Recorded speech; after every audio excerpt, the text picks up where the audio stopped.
नमस्ते दोस्तों, आपका स्वागत है मैनहवा गैलेक्सी हिंड्री में, जहां मिलेंगी दमदार मनहवा रिकैप्स, रोमांचकर कहानियां और हर एपिसोड में नया ट्विस्ट। अगर आपको एक्शन, फैंटेसी और जबरदस्त स्टोरीज पसंद है तो अभी चैनल को सब्सक्राइब कर वीडियो को लाइक करें और बेल आइकन दबाना मत भूलिए। मैनहवा गैलेक्सी हिंड्री, आपकी कहानी, आपकी गैलेक्सी। दुनिया की सबसे ज्यादा ओपी टूटे फूटे स्किल्स में से एक रखता है। इसके पास अपना पर्सनल डंजन है जो सिर्फ उसी का है और वो उसे जैसे चाहे वैसे बना और मॉडिफाई कर सकता है, और ऊपर से वो जब चाहे उसमें एंटर भी कर सकता है। और ये तो और भी ज्यादा क्रेजी होता जाता है। वो बाहर वाली दुनिया के जितने चाहें उतने मॉन्स्टर्स को अपने डंजन के अंदर फंसा सकता है। मतलब भाई सच में मॉन्स्टर्स को किडनैप करके अपनी प्राइवेट फार्मिंग जोन में फेंक रहा है। एक बार अंदर फंस गए तो भागने की जगह नहीं, और पूरा डंजन जानलेवा ट्रैप्स से भरा है। और जो ट्रैप्स से बच जाता है उसकी मुलाकात इसके घूंसों से होती है। मॉन्स्टर्स के पास कभी चांस ही नहीं था। इससे ये बंदा पागलों की तरह लेवल फार्म करता है और सब सोचते रह जाते हैं कि ये इतना जल्दी इतना स्ट्रांग कैसे हो गया। तो फिर हमारे लड़के को शुरुआत में इतना तगड़ा ब्रोकन स्किल मिला कैसे? सेयो यूल एक रेस्क्यू हंटर है जो हंटर्स और सिविलियंस दोनों को बचाता है। हमारे मेन कैरेक्टर का प्राइम रोल है सीकर। मौजूदा सीन में टीम इंसिडेंट साइट पर पहुंचती है, जहां ब्यूरो हंटर्स गेट के अंदर जाकर एपिक गिल्ड के मेंबर्स को रेस्क्यू करने की तैयारी कर रहे हैं। टीम जैसे ही अंदर जाने वाली होती है, एक आदमी तंज भरी स्माइल के साथ आता है और उन्हें हार्ड वर्किंग रेस्क्यू वर्कर्स कहता है। सेयो यूल उस आदमी को देखते ही चिढ़ जाता है। वो निकलता है मेजर गिल्ड ओवरक्रॉस का एग्जीक्यूटिव बेक जुन ह्वान। बेक के अंदर की बदनीयती साफ दिखती है। ये बंदा छोटे पार्टनर गिल्ड्स को बिना सोचे समझे गेट्स में धकेल देता है, और लोग मरें या जिए पैसा तो वही बनाता है। साफ शब्दों में बेक जुन ह्वान एक घटिया बूढ़ा है जो अनगिनत इमरजेंसी कॉल्स का कारण बना है। हमारा लड़का इस बूढ़े की बकवास से तंग आकर बोलता है कि जल्दी है, और वहां से हट जाता है। वो बूढ़ा ऑफर देता है कि उनकी गिल्ड मदद कर सकती है और पूछता है कि सच में हेल्प नहीं चाहिए। सेयो यूल अंदर ही अंदर और भड़क जाता है। पूरी गड़बड़ उसी की वजह से है, और फिर भी ये बेशर्म अपनी गिल्ड की इमेज चमकाने की कोशिश कर रहा है। हमारा लड़का साफ बोल देता है कि वो अपना काम खुद संभाल लेंगे और बेक की गिल्ड से किसी भी तरह की मदद नहीं चाहिए। इतना सुनते ही ब्यूरो हंटर्स मिशन पर निकल जाते हैं और बूढ़े का ईगो वहीं चकनाचूर हो जाता है। फिर सीन हमें डंजन के अंदर ले जाता है, जहां एक फीमेल हंटर अपनी टीम मेंबर को, जो मरने के कगार पर है,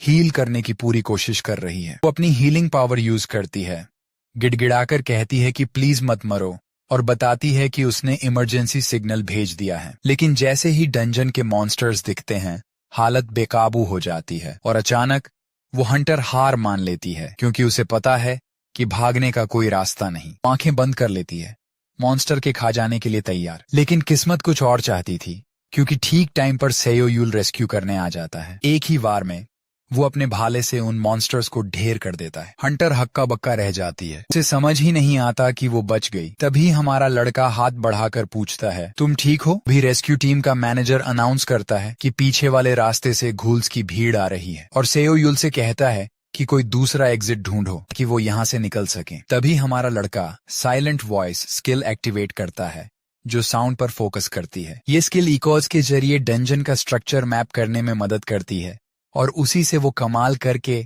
दूसरा रास्ता ढूंढ लेता है। सेयो यूल मैनेजर को बताता है कि उसे दूसरा एग्जिट मिल गया है। मैनेजर उस पल एक प्राउड डैड जैसा लगता है, और बिना टाइम वेस्ट किए सब दूसरे रूट पर भागते हैं। मैनेजर उस लड़की हंटर को पकड़कर टीम के साथ दौड़ता है, क्योंकि मॉन्स्टर्स उनका पीछा कर रहे हैं। हंटर जानती है कि शिकायत करने की हालत नहीं, फिर भी उसे रूट पर शक होता है। मैनेजर कॉन्फिडेंस से बोलता है, हमारा सीकर सेयो यूल डी रैंक है, लेकिन इसकी स्किल्स इस देश में टॉप टियर हैं, टेंशन मत लो। लेकिन जल्दी ही मैनेजर ली को अपनी तारीफ पर पछतावा होता है, क्योंकि रास्ते में लगातार घूल्स निकलते रहते हैं और वो गिर जाते हैं। मैनेजर हमारे लड़के से पूछता है, ये सच में सही रास्ता है? जब रेस्क्यू टीम घूल्स से लड़ रही होती है, हमारा लड़का पक्का कहता है कि ये रास्ता एग्जिट तक जाता है, या कम से कम उसे यही लगा। प्रॉब्लम ये है कि घूल्स को भी पता है कि वो कहाँ जा रहे हैं, इसलिए वो उनका पीछा कर रहे हैं। लेकिन अगर कोई नेक्रोमैंसर पीछे से कंट्रोल कर रहा हो तो बात अलग हो जाती है। इसलिए सेयो यूल अपना सिक्स्थ सेंस एक्टिवेट करता है। उसे काफी देर से लग रहा था कि कोई उसे घूर रहा है, और अब वो पक्का हो जाता है कि आसपास कोई इन्हें कंट्रोल कर रहा है। अचानक घूल्स से लड़ते वक्त एक मैजिक सर्कल बनता है, और सेयो यूल चिल्लाकर सबको वार्न करता है, फौरन सर्कल से बाहर निकलो। वो मैजिक सर्कल शायद बॉस मॉन्स्टर का काम था। उधर मैनेजर सेयो युल से कहता है कि उसे छोड़कर भाग जाओ, लेकिन हमारा लड़का मैनेजर की पीठ पर किक मारकर उसे सर्कल से बाहर फेंक देता है और खुद बलि बन जाता है। जैसे ही वो सर्कल के अंदर फंसता है, उसके मूवमेंट स्पीड पर रोक लग जाती है। मैनेजर ली हान उसे बाहर निकालने का फैसला करता है, लेकिन हमारा लड़का उसे रोककर कहता है और पास मत आना। हमारा सीकर कहता है अभी निकल जाओ वरना सब मर जाएंगे। ली हान को ऑर्डर देता है कि बाकी सबको लेकर यहाँ से निकलो। मैनेजर ली हान समझदारी से पीछे हटता है और सेयो युल से माफी मांगता हुआ दूर जाता है। स्माइल करते हुए हमारा लड़का कहता है ऐसे मत करो जैसे मैं मर ही गया हूँ, और बोलता है आज मरने का मेरा इरादा नहीं है। टीम के जाने के बाद सेयो युल मैजिक सर्कल में फंसा रहता है। चारों तरफ घूल्स हैं और उसे पता है कि ये सब किसका खेल है। डंजन बॉस करैकली को पुकारता है, जो शुरू से उनके साथ खेल रहा था। डंजन बॉस करैकली स्मिर्क करता है और मान लेता है कि प्लान यही था, लेकिन वो सेयो युल से सरप्राइज है क्योंकि वो भागने में काफी अच्छा निकला। करैकली पूछता है कि सेयो युल को टेम्पल का लेआउट इतना अच्छे से कैसे पता है। हमारा लड़का बताने वाला नहीं जब तक बॉस उसे जिंदा छोड़ने की बात ना करे, लेकिन मॉन्स्टर के इरादे बिल्कुल नहीं है कि वो ऐसे चालाक इंसान को छोड़ देगा। इसके बजाय वो फैसला करता है कि सेयो युल को ही घूल बना देगा। बिना हिचक करैकली उसे श्राप देता है। सेयो युल का हेल्थ तेजी से गिरता है और वो घूल में बदलने लगता है। उस पल सेयो युल को लगने लगता है कि शायद ये अंत है। वो हल्का सा पछताता है कि उसने बस ब्लफ किया। मदद मांग लेता तो शायद बच जाता, लेकिन नहीं, वो सेल्फिश नहीं बनेगा। उसी वक्त उसे वो गिल्ड हंटर्स याद आते हैं जो जान बचाने के बजाय फेम के पीछे भागते हैं। ऐसे हंटर्स से भरी दुनिया में सेयो युल को वो हीरो याद आता है जिसने उसकी जान बचाई थी। वो हंटर जिसे सच में अफसोस था कि वो सबको नहीं बचा पाया। वो हंटर जो लोगों की मौत पर रोया था। सेयो युल चाहता था कि वो भी वैसा ही बने। वो ब्यूरो हंटर जो कमजोरों की सच में परवाह करता और उन्हें बचाता था। इसी वजह से हमारा लड़का इस मॉन्स्टर के हाथों मरने से इनकार करता है और अपने पास की सारी स्किल्स एक्टिवेट करता है, साइलेंट वॉइस और सिक्स्थ सेंस भी। वो बेताबी से कुछ भी ढूंढता है जो उसे बचा सके, कुछ भी। इन स्किल्स की मदद से उसे जल्दी ही एक चमकता हुआ मॉन्यूमेंट दिखता है और फिर कहानी में चौंकाने वाला मोड़ आता है। हमारा बंदा अनजाने में एक हिडन क्लास से जुड़े रिकॉर्ड्स तक पहुंच जाता है। हांफते हुए सेयो युल खुद भी प्रोसेस नहीं कर पाता कि उसे हिडन क्लास का एक्सेस मिल गया। उधर करैकली सेयो युल की तकलीफ खत्म करने के लिए अपने घूल्स को ऑर्डर देता है कि इसे खा जाओ। जब हमारा लड़का लाइफ और डेथ सिचुएशन में होता है, तभी उसे एक नोटिफिकेशन मिलता है। पूछता है कि क्या वो अपनी class hidden class labyrinth architect में बदलना चाहता है। घूल्स बस इंचों की दूरी पर होते हैं। सेयो युल के पास खोने को कुछ नहीं बचता और वो चीख कर पैनल की रिक्वेस्ट एक्सेप्ट कर लेता है। बस उसकी क्लास शिफ्ट हो जाती है और कुछ ही देर में क्वेस्ट का ट्यूटोरियल शुरू हो जाता है। हमारा लड़का कहीं और टेलीपोर्ट हो जाता है और डंजन बॉस हैरान रह जाता है क्योंकि सेयो युल गायब हो जाता है। दूसरी तरफ उसके सामने एक प्रोफाइल पैनल पॉपअप होता है और उसे पता चलता है कि उसकी पुरानी क्लास एनोनिमस ऑब्जर्वर अब नहीं रही। वो समझ जाता है कि उसका रीअवेकनिंग हो गया है और अब वो ट्यूटोरियल जोन में है। फिर सेयो युल को क्लास चेंज क्वेस्ट मिलती है। मैप यूज करके लैबिरिंथ में घुसे 20 घूल्स को मारो। हमारा बंदा मैप फंक्शन से कंफ्यूज होता है, तभी उसके सामने मैप बन जाता है और हैरानी की बात, पढ़ना आसान है। वो मैप देखकर सारे घूल्स पहचान लेता है जो रेड डॉट्स से मार्क हैं। सेयो युल को लैबिरिंथ का सिस्टम समझ आता है। उसे एक दिन के अंदर इस मैप से घूल्स को हंट करना है। सीकर के लिए ये सुनने में क्रेजी लग सकता है,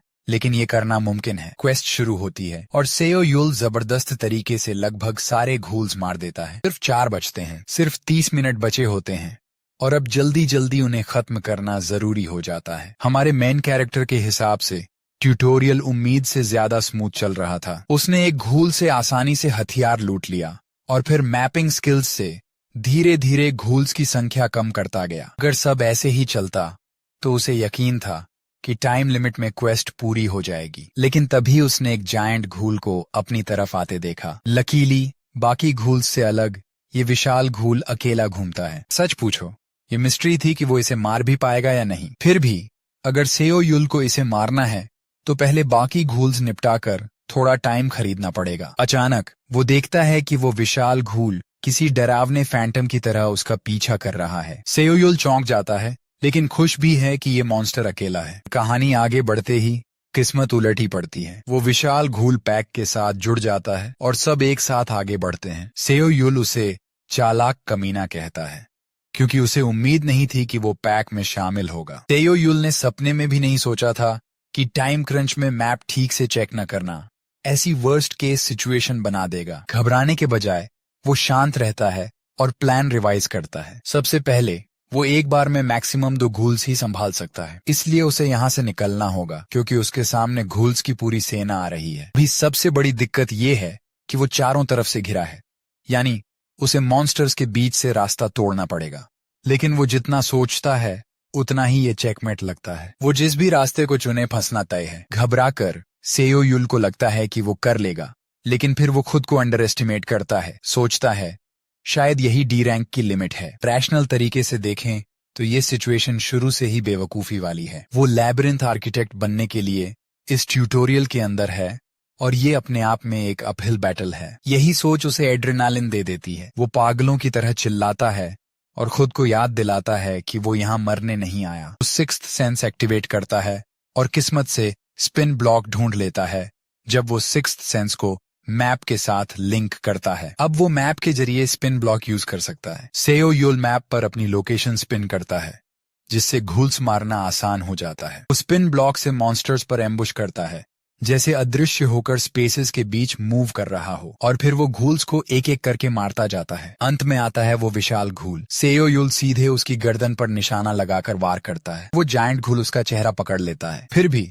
हमारा बंदा पहले ही तय कर चुका था कि उसे मरना नहीं है और बस वो अपने हथियार की एक अल्टीमेट अटैक से उस मॉन्स्टर को खत्म कर देता है। इसी के साथ ट्यूटोरियल कंप्लीट होता है और उसकी क्लास सक्सेसफुली लैबिरिंथ आर्किटेक्ट बन जाती है। उसे रिवॉर्ड में king of the labyrinth sphere भी मिलता है। इसके बाद सेओ युल अपने सेफ एरिया में लौट आता है। डंजन के बाहर मैनेजर ली हान घबरा जाता है और सेओ युल को बचाने के लिए वापस डंजन में जाने की जिद करता है, लेकिन बाकी टीम उसे रियलिटी चेक देती है। डंजन गेट अचानक गायब हो गया है, इसलिए उसे ढूंढने का कोई तरीका नहीं है। टेंशन के बीच हमारा लड़का बिल्कुल आराम से चलता हुआ आ जाता है और आइसक्रीम चबा रहा होता है। वो टीम के पास जाकर पूछता है सब इतने हाइप क्यों हैं? टीम उसे देखकर सन्न रह जाती है, जैसे कुछ हुआ ही नहीं। बाद में हमारा लड़का अपने मिले हुए स्फीयर को चेक करता है। वो स्फीयर एक स्किल है जो उसे दुश्मनों को लैबिरिंथ के अंदर कैद करने देती है। मानता है कि लैबिरिंथ के बाहर ये उसकी प्राइमरी स्किल बनेगी। एस रैंक स्फीयर जबरदस्ती दुश्मनों को लैबिरिंथ में इम्प्रिजन कर सकती है, लेकिन जो दुश्मन लैबिरिंथ बॉस को हराकर भाग जाते हैं वो और भी स्ट्रांग हो जाते हैं। सेओ युल को वार्निंग मिलती है कि वो यूं ही लापरवाही से दुश्मनों को लॉक न करे, क्योंकि स्फीयर दूसरों को दिखती नहीं। वो सोचता है कि लोगों को अंदर फंसाना आसान होगा, लेकिन फ्यूचर में सबसे स्ट्रांग दुश्मनों के सामने सरवाइव करने के लिए उसे लैबिरिंथ को और ज्यादा स्ट्रांग मॉन्स्टर्स से भरना पड़ेगा। और जाहिर है लैबिरिंथ में मॉन्स्टर्स स्टॉक करने का एक ही तरीका है, अंदर दुश्मनों को मारना और किंग वाली स्किल को एक्टिवेट करना। इसका मतलब ये भी है कि सेओ युल को खुद भी स्ट्रांग बनना पड़ेगा। तभी उसकी सोच को एक लड़की यॉन ही तोड़ती है, जो उसकी पड़ोसी भी है। यॉन ही की माँ ने उसे सेओ युल को कुछ सेब देने भेजा था और रास्ते में उनकी मुलाकात हो जाती है। हमारा लड़का दर्जन भर सेब देखकर घबरा जाता है। इतने सारे देना ठीक है क्या? लड़की कहती है पिछले 5 साल की पड़ोस वाली मोहब्बत समझ लो। चलते चलते वो यॉन ही से स्कूल के बारे में पूछता है। वो कहती है स्कूल लाइफ हमेशा, तभी पास में हंगामा हो जाता है। एक औरत घबराकर पुलिस से कहती है मेरी बेटी अभी भी होटल के कमरे में है, उसे बचा लीजिए। यॉन ही कंफ्यूज होती है क्योंकि होटल में आग नहीं है, लेकिन हमारा लड़का होटल के ऊपर डंजन ब्रेक बनते देख लेता है। हमें पता है कि अगर गेट को लंबे समय तक नजरअंदाज किया जाए तो अंदर के मॉन्स्टर्स बाहर की दुनिया में टूट कर निकल आते हैं। सेओ युल सेब वापस यॉन ही को देते हुए कहता है मैं बाद में ले लूंगा। लड़की अचानक बदलाव पर सवाल करती है। हमारा लड़का कहता है कि उसे रेस्क्यू डिपार्टमेंट के लिए काम पर जाना है। बिना सोचे वो होटल में घुस जाता है, लेकिन एक पुलिस अफसर उसे रोक लेता है। सेओ युल अपना रेस्क्यू डिपार्टमेंट कार्ड दिखाता है, पर अफसर पूछता है तुम अकेले क्यों हो? वो बताता है मैं पहले अंदर जा रहा हूँ, बाकी टीम जल्द पहुंच जाएगी। जैसे ही वो अंदर भागता है, अफसर उसके कंधे पर हाथ रखकर वार्न करता है कि होटल के अंदर गोबलिन्स का पैक है, अकेले जाना खतरनाक है। हमारा लड़का कहता है इसीलिए तो जाना जरूरी है। उसने उस औरत से सुना कि उसकी छोटी बच्ची अंदर फंसी है और जो गिल्ड हंटर्स पहले आने चाहिए थे वो अभी तक नहीं आए, तो उसे ही जाना पड़ेगा। और फिर सेयोयुल बेखौफ आगे बढ़ता है, बोलता है मैं वैसे भी अकेला नहीं हूँ। लगता है इस होटल का गेट पहले हानुल गिल्ड ने क्लियर किया माना गया था, जो इस एरिया की जिम्मेदार है। लोग गिल्ड्स पर भरोसा करते हैं कि वो गेट्स क्लियर करेंगे और लोग आराम से रोजमर्रा की जिंदगी जिएंगे। लेकिन सच ये है, गिल्ड्स उन गेट्स पर ध्यान नहीं देते जिनमें मुनाफा नहीं है। इसीलिए लो रैंक गेट्स में कभी कभी डंजन ब्रेक हो जाता है और ऐसे ट्रेजेडी होती हैं, जैसे यहाँ जहाँ होटल स्टाफ और अंदर के लोग बेरहमी से मारे गए हैं। भी सेयोयुल अपना सिक्स्थ सेंस ऑन करता है और गोबलिन्स से कहता है छुपकर झांकना बंद करो, बाहर आ जाओ, मुझे कुछ टेस्ट करना है। वो शांति से इंतजार करता है कि गोबलिन्स उस पर अटैक करें और फिर स्फीयर एक्टिवेट कर देता है। तक झपकते ही गोबलिन मॉन्स्टर्स स्फीयर के अंदर खींच जाते हैं, फंस जाते हैं और दंग रह जाते हैं। हमारा बंदा खुद को याद दिलाता है कि अब वो इस लेबिरिंथ का मास्टर है और अपने नाम के मुताबिक असली डंजन मैनिपुलेटर। अब असली मजा शुरू होता है। गोबलिन लाइनेज का 1 स्टार मॉन्स्टर रेड गोबलिन, ये अपने लीडर के आसपास घूमते हैं और ज्यादातर मामलों में रेगुलर गोबलिन से ज्यादा अलग नहीं। लेकिन एक फर्क है और सेयोयुल तय करता है कि वो फर्क होने नहीं देगा। समझ जाता है कि जब वो बिजी था ये गोबलिन्स ट्रिक्स खेल रहे थे। उसे लगता है शायद ये लेबिरिंथ के आदी हो रहे हैं। वैसे भी उसके लिए दोनों तरह से फायदा ही है। घूल्स उसके लिए ऑटो हंटिंग कर रहे हैं, लेकिन इतने सारे गोबलिन्स लेबिरिंथ में आ गए हैं तो वो चलते हुए उन पर नजर रखने का फैसला करता है। वो गोबलिन्स को ट्रिक्स खेलने देता है क्योंकि उसे पता है कि लेबिरिंथ के अंदर हंट तो ये ही होने वाले हैं। बिल्डिंग के 7वें फ्लोर पर पहुंचकर युल देखता है छोटी सोमी एक कोने में छुपकर रो रही है। वो उसे भरोसा दिलाता है तुम सेफ हो, मैंने सब संभाल लिया है। बाहर ले जाते वक्त बच्ची पूछती है क्या आपने सारे मॉन्स्टर्स अकेले ही मार दिए? सेयो कॉन्फिडेंस से हाँ कह देता है। उसे पता है कि घूल्स को लेबिरिंथ में घुसाना सही चाल थी, क्योंकि जो पकड़े गए वो बेसिकली उसी के पकड़े हुए हैं। जब वो ऊपर आ रहे थे गोबलिन्स सूंघकर लगातार छुपे हुए इंसानों को ढूंढ रहे थे। अगर युल टाइम पर ना आता तो सोमी बहुत जल्दी पकड़ ली जाती। भी उसे एक वार्निंग मिलती है, लेबिरिंथ को डिफेंड करने वाले 50% से ज्यादा मॉन्स्टर्स अनाइलेट हो चुके हैं। एलिवेटर तक पहुंचकर सेयो सोमी से कहता है तुम अकेले नीचे चली जाओ, क्योंकि उसे अब भी बचे हुए बैड गाय को पकड़ना है। फियर निकालते ही युल आखिरकार उस असली शरारती को डिटेक्ट कर लेता है। वो था रेड गॉब्लिन किंग। हमारा लड़का सोचता है अगर ऐसा ही चलता रहा तो उसके घूल्स सबको हंट कर देंगे। वो सोचने लगता है कि क्या इसे लेबिरिंथ बॉस से लड़वाना चाहिए इससे पहले कि घूल्स और कम हो जाएं। लेकिन फिर वो आइडिया छोड़ देता है, क्योंकि अगर बॉस गलती से हार गया तो अलग ही झंझट हो जाएगी। फिर भी वो खुद अंदर जाने का फैसला करता है, क्योंकि उसे भी कुछ चेक करना है। अंदर घुसते ही वो देखता है कि जगह पूरी तरह तबाह है। स्क्रीन पर उंगलियां स्वाइप करके वो रेड गोबलिन किंग को अपने सामने समन कर लेता है। लड़ते वक्त सेयो को लगता है कि थकान के मुकाबले उसका शरीर हल्का है। लेबिरिंथ के रूप में अवेकन होने के बाद जो लेवल उसने पाया है उसे साफ महसूस होता है कि वो पहले से अलग है। उसका ओरिजिनल प्लान था बस टेस्ट करना और घूल्स यूज करना, लेकिन अब उसे कॉन्फिडेंस है कि वो अकेले ही संभाल सकता है। और फिर वो गोबलिन किंग को एक फेटल ब्लो मार देता है। वो उसे चिढ़ाते हुए पूछता है अरे पहले वाली तेरी एनर्जी कहाँ गई? बोलता है मैंने तुझमें 2000 I1 इन्वेस्ट किया है, और ताना मारता है कि अगर तू पैक का किंग है तो कम से कम वैसी परफॉर्मेंस तो दिखा। गोबलिन्स का सरदार सबसे ज्यादा तब भड़कता है जब सेयो पूछता है डर गया क्या मुझसे? वो जानलेवा इरादे से हमारे लड़के की तरफ दौड़ता है और सेयो उसे और भड़काता रहता है। जैसे ही गोबलिन छलांग लगाता है यूल वो चीज निकालता है जिसे वो टेस्ट करना चाहता था, एक रिपल्शन डिवाइस जो किसी भी लेबिरिंथ के लिए जरूरी होता है। मॉन्स्टर उसमें फंसते ही हमारा हीरो बाएं बोल देता है और फिर वो बेरहमी से अनाइलेट हो जाता है। ऐसे इंस्टॉल करने में 20 गोल्ड लगे, लेकिन सेयो को लगता है ये ट्रैप्स पूरी तरह वर्थ हैं। परफॉर्मेंस इतनी गारंटीड है कि उसे उस पर तरस भी आता है जो इसमें फंस जाए। फिर उसे लेवल अप का नोटिफिकेशन मिलता है और जिन गोबलिन्स को उसने हराया वो लेबिरिंथ में इनकॉर्पोरेट हो जाते हैं। जैसे ही वो बिल्डिंग से बाहर निकलता है उसका गुस्सैल मैनेजर मिल जाता है, जो कहता है कि वो काफी देर से यहाँ है। वो सेयो से पूछता है तू अकेले क्या कर रहा था, और उसे यकीन नहीं होता कि उसने सारे रेड गोबलिन्स निपटा दिए। सेयो युल बोल देता है मुझे कुछ याद नहीं,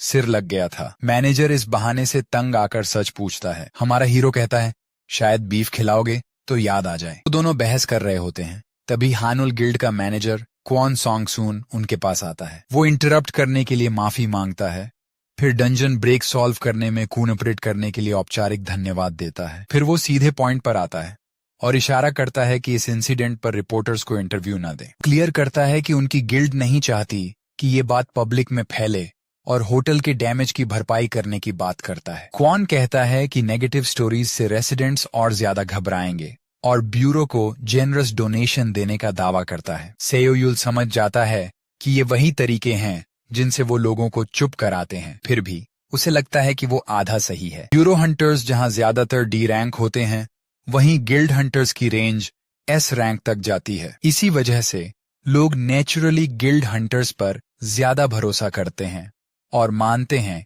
कि वही उन्हें प्रोटेक्ट करेंगे। सेयो को गुस्सा आता है कि गिल्ड्स उस भरोसे का फायदा उठाते हैं, पर उसे पता है ये रियलिटी है और वो अकेले इसे बदल नहीं सकता। तंज भरे टोन में वो कहता है कि वो उसे पूरी तरह समझता है और दबाव के साथ उसका हाथ उसके कंधे पर रख देता है। वैसे भी हमारा लड़का इसे बड़ा मुद्दा बनाने नहीं वाला था, क्योंकि हंटर एसोसिएशन बीच में आया तो बात दब ही जाती और उसे खुद पर ज्यादा ध्यान खिंचवाने से कोई फायदा नहीं। लेकिन फिर भी उसे लगता है कि ऐसे ही खत्म करना उसके साथ नाइंसाफी होगी। इसलिए उस बंदे को पीट देने की इच्छा दबाकर सेयो बोलता है कि अब से उसे गिल्ड हंटर्स की छोड़ी हुई गंदगी साफ करनी पड़ेगी। तो उसकी भरपाई के लिए वो डोनेशन में 10 मिलियन वॉन की डिमांड करता है। कम से कम इतना तो दें। क्वान सेयोंग ये सुनकर दंग रह जाता है। होटल डंजन ब्रेक के बाद सेयो युल को 2 दिन की छुट्टी मिलती है। उसने प्रॉब्लम अकेले सॉल्व की और गिल्ड से पैसे भी निकलवा ली, इसलिए ये रिवॉर्ड डिजर्व्ड है। बस प्रॉब्लम ये है कि उसके को-वर्कर्स उसे अजीब नजर से देख रहे हैं, लेकिन वो अभी कुछ नहीं बोलता, क्योंकि अगर पता चल गया कि वो रीअवेकेंड है तो सिर दर्द बढ़ जाएगा। तो फिलहाल वो लैबिरिंथ मैनेज करने पर फोकस करता है। उसके लिए उसे सबसे पहले करेंसी यूज करके लैबिरिंथ की क्रैक्ड दीवारें रिपेयर करनी है और मॉन्स्टर्स को रिस्पॉन करना है। ये करेंसी है गोल्ड हंटर्स की यूनिवर्सल करेंसी। कैलकुलेट करना आसान है क्योंकि लैबिरिंथ की अलग करेंसी नहीं, पर दिक्कत ये है कि ये पागलपन से महंगा है। सेयो टोटल मेंटेनेंस कॉस्ट निकालता है 53 गोल्ड यानी 5.3 मिलियन वॉन। ये उसकी मंथली सैलरी का लगभग डबल है। अब तक उसने 80 गोल्ड इकट्ठा किए हैं, इसलिए वो सोचता है कि कम से कम इतना तो इन्वेस्ट करना चाहिए। अभी मॉनिटरिंग डिपार्टमेंट की ली जोंग है उसे कॉल करती है। युल सोचता है छुट्टी वाले दिन कॉल क्यों, और फोन उठाते ही बोलता है पॉइंट पर आओ। जोंग मान लेती है कि वो वैसे भी पार्क में घूमते हुए खाली बैठा होगा, तो उसके पास सीकर स्किल्स यूज करने का टाइम होगा। पूछती है कि क्या वो किसी को ट्रैक कर सकता है, लेकिन उधर से कोई जवाब नहीं आता। दरअसल सेयो लैबिरिंथ के बारे में सोचने में बिजी होता है कि क्या उसे सारे लैबिरिंथ मॉन्स्टर्स रिस्पॉन करने चाहिए। वो सोचता है गोल्ड की बर्बादी कम करेगा और जरूरत पड़ी तो खुद इंटरवीन करेगा। स्ट्रेस में होता है, तभी फोन से आवाज आती है। कूल खोकर वो फोन पर झिड़कता है, तुम मॉनिटरिंग में हो, एक आदमी खुद ढूंढ लो। जोंग ही गिड़गिड़ाने लगती है और बीफ का इनाम दिखाकर उसे फुसलाती है और बोलती है कि जब उसे पता चलेगा कौन है तो वो खुद भी उसे ढूंढना चाहेगा। मिसिंग पर्सन निकलता है कांग ताएसान। ये सेयो की क्यूरियोसिटी बढ़ा देता है। हिलोकी चाहता है कि वो उसे कम से कम एक बार देखे। सेयो को कॉन्फिडेंस है कि उसके जैसे बंदे को ढूंढना उसके लिए मिनटों का काम है। थोड़ी देर बाद हम 2 बूढ़ों को जांघी खेलते हुए बहस करते देखते हैं। उनमें से एक गुस्सा होकर कहता है कि बंदूक खेलते हैं, लेकिन दूसरा मना कर देता है। उधर हमारा लड़का खड़ा होकर गेम देख रहा होता है। दूर से ही महसूस कर रहा था, पर पास से देखना अलग ही लेवल है। वो डार्क रेड ऑनरा जो सिर्फ पावरफुल अवेकेंट के पास होता है। ऐसे ऑनरा के साथ वो बूढ़ा दूर से भी अलग ही दिखता है। फिर भी सेयो युल को शक होता है कि क्या यही वो आदमी है जिसे वो ढूंढ रहा है। वो उसकी कल्पना से बिल्कुल अलग दिखता है। भी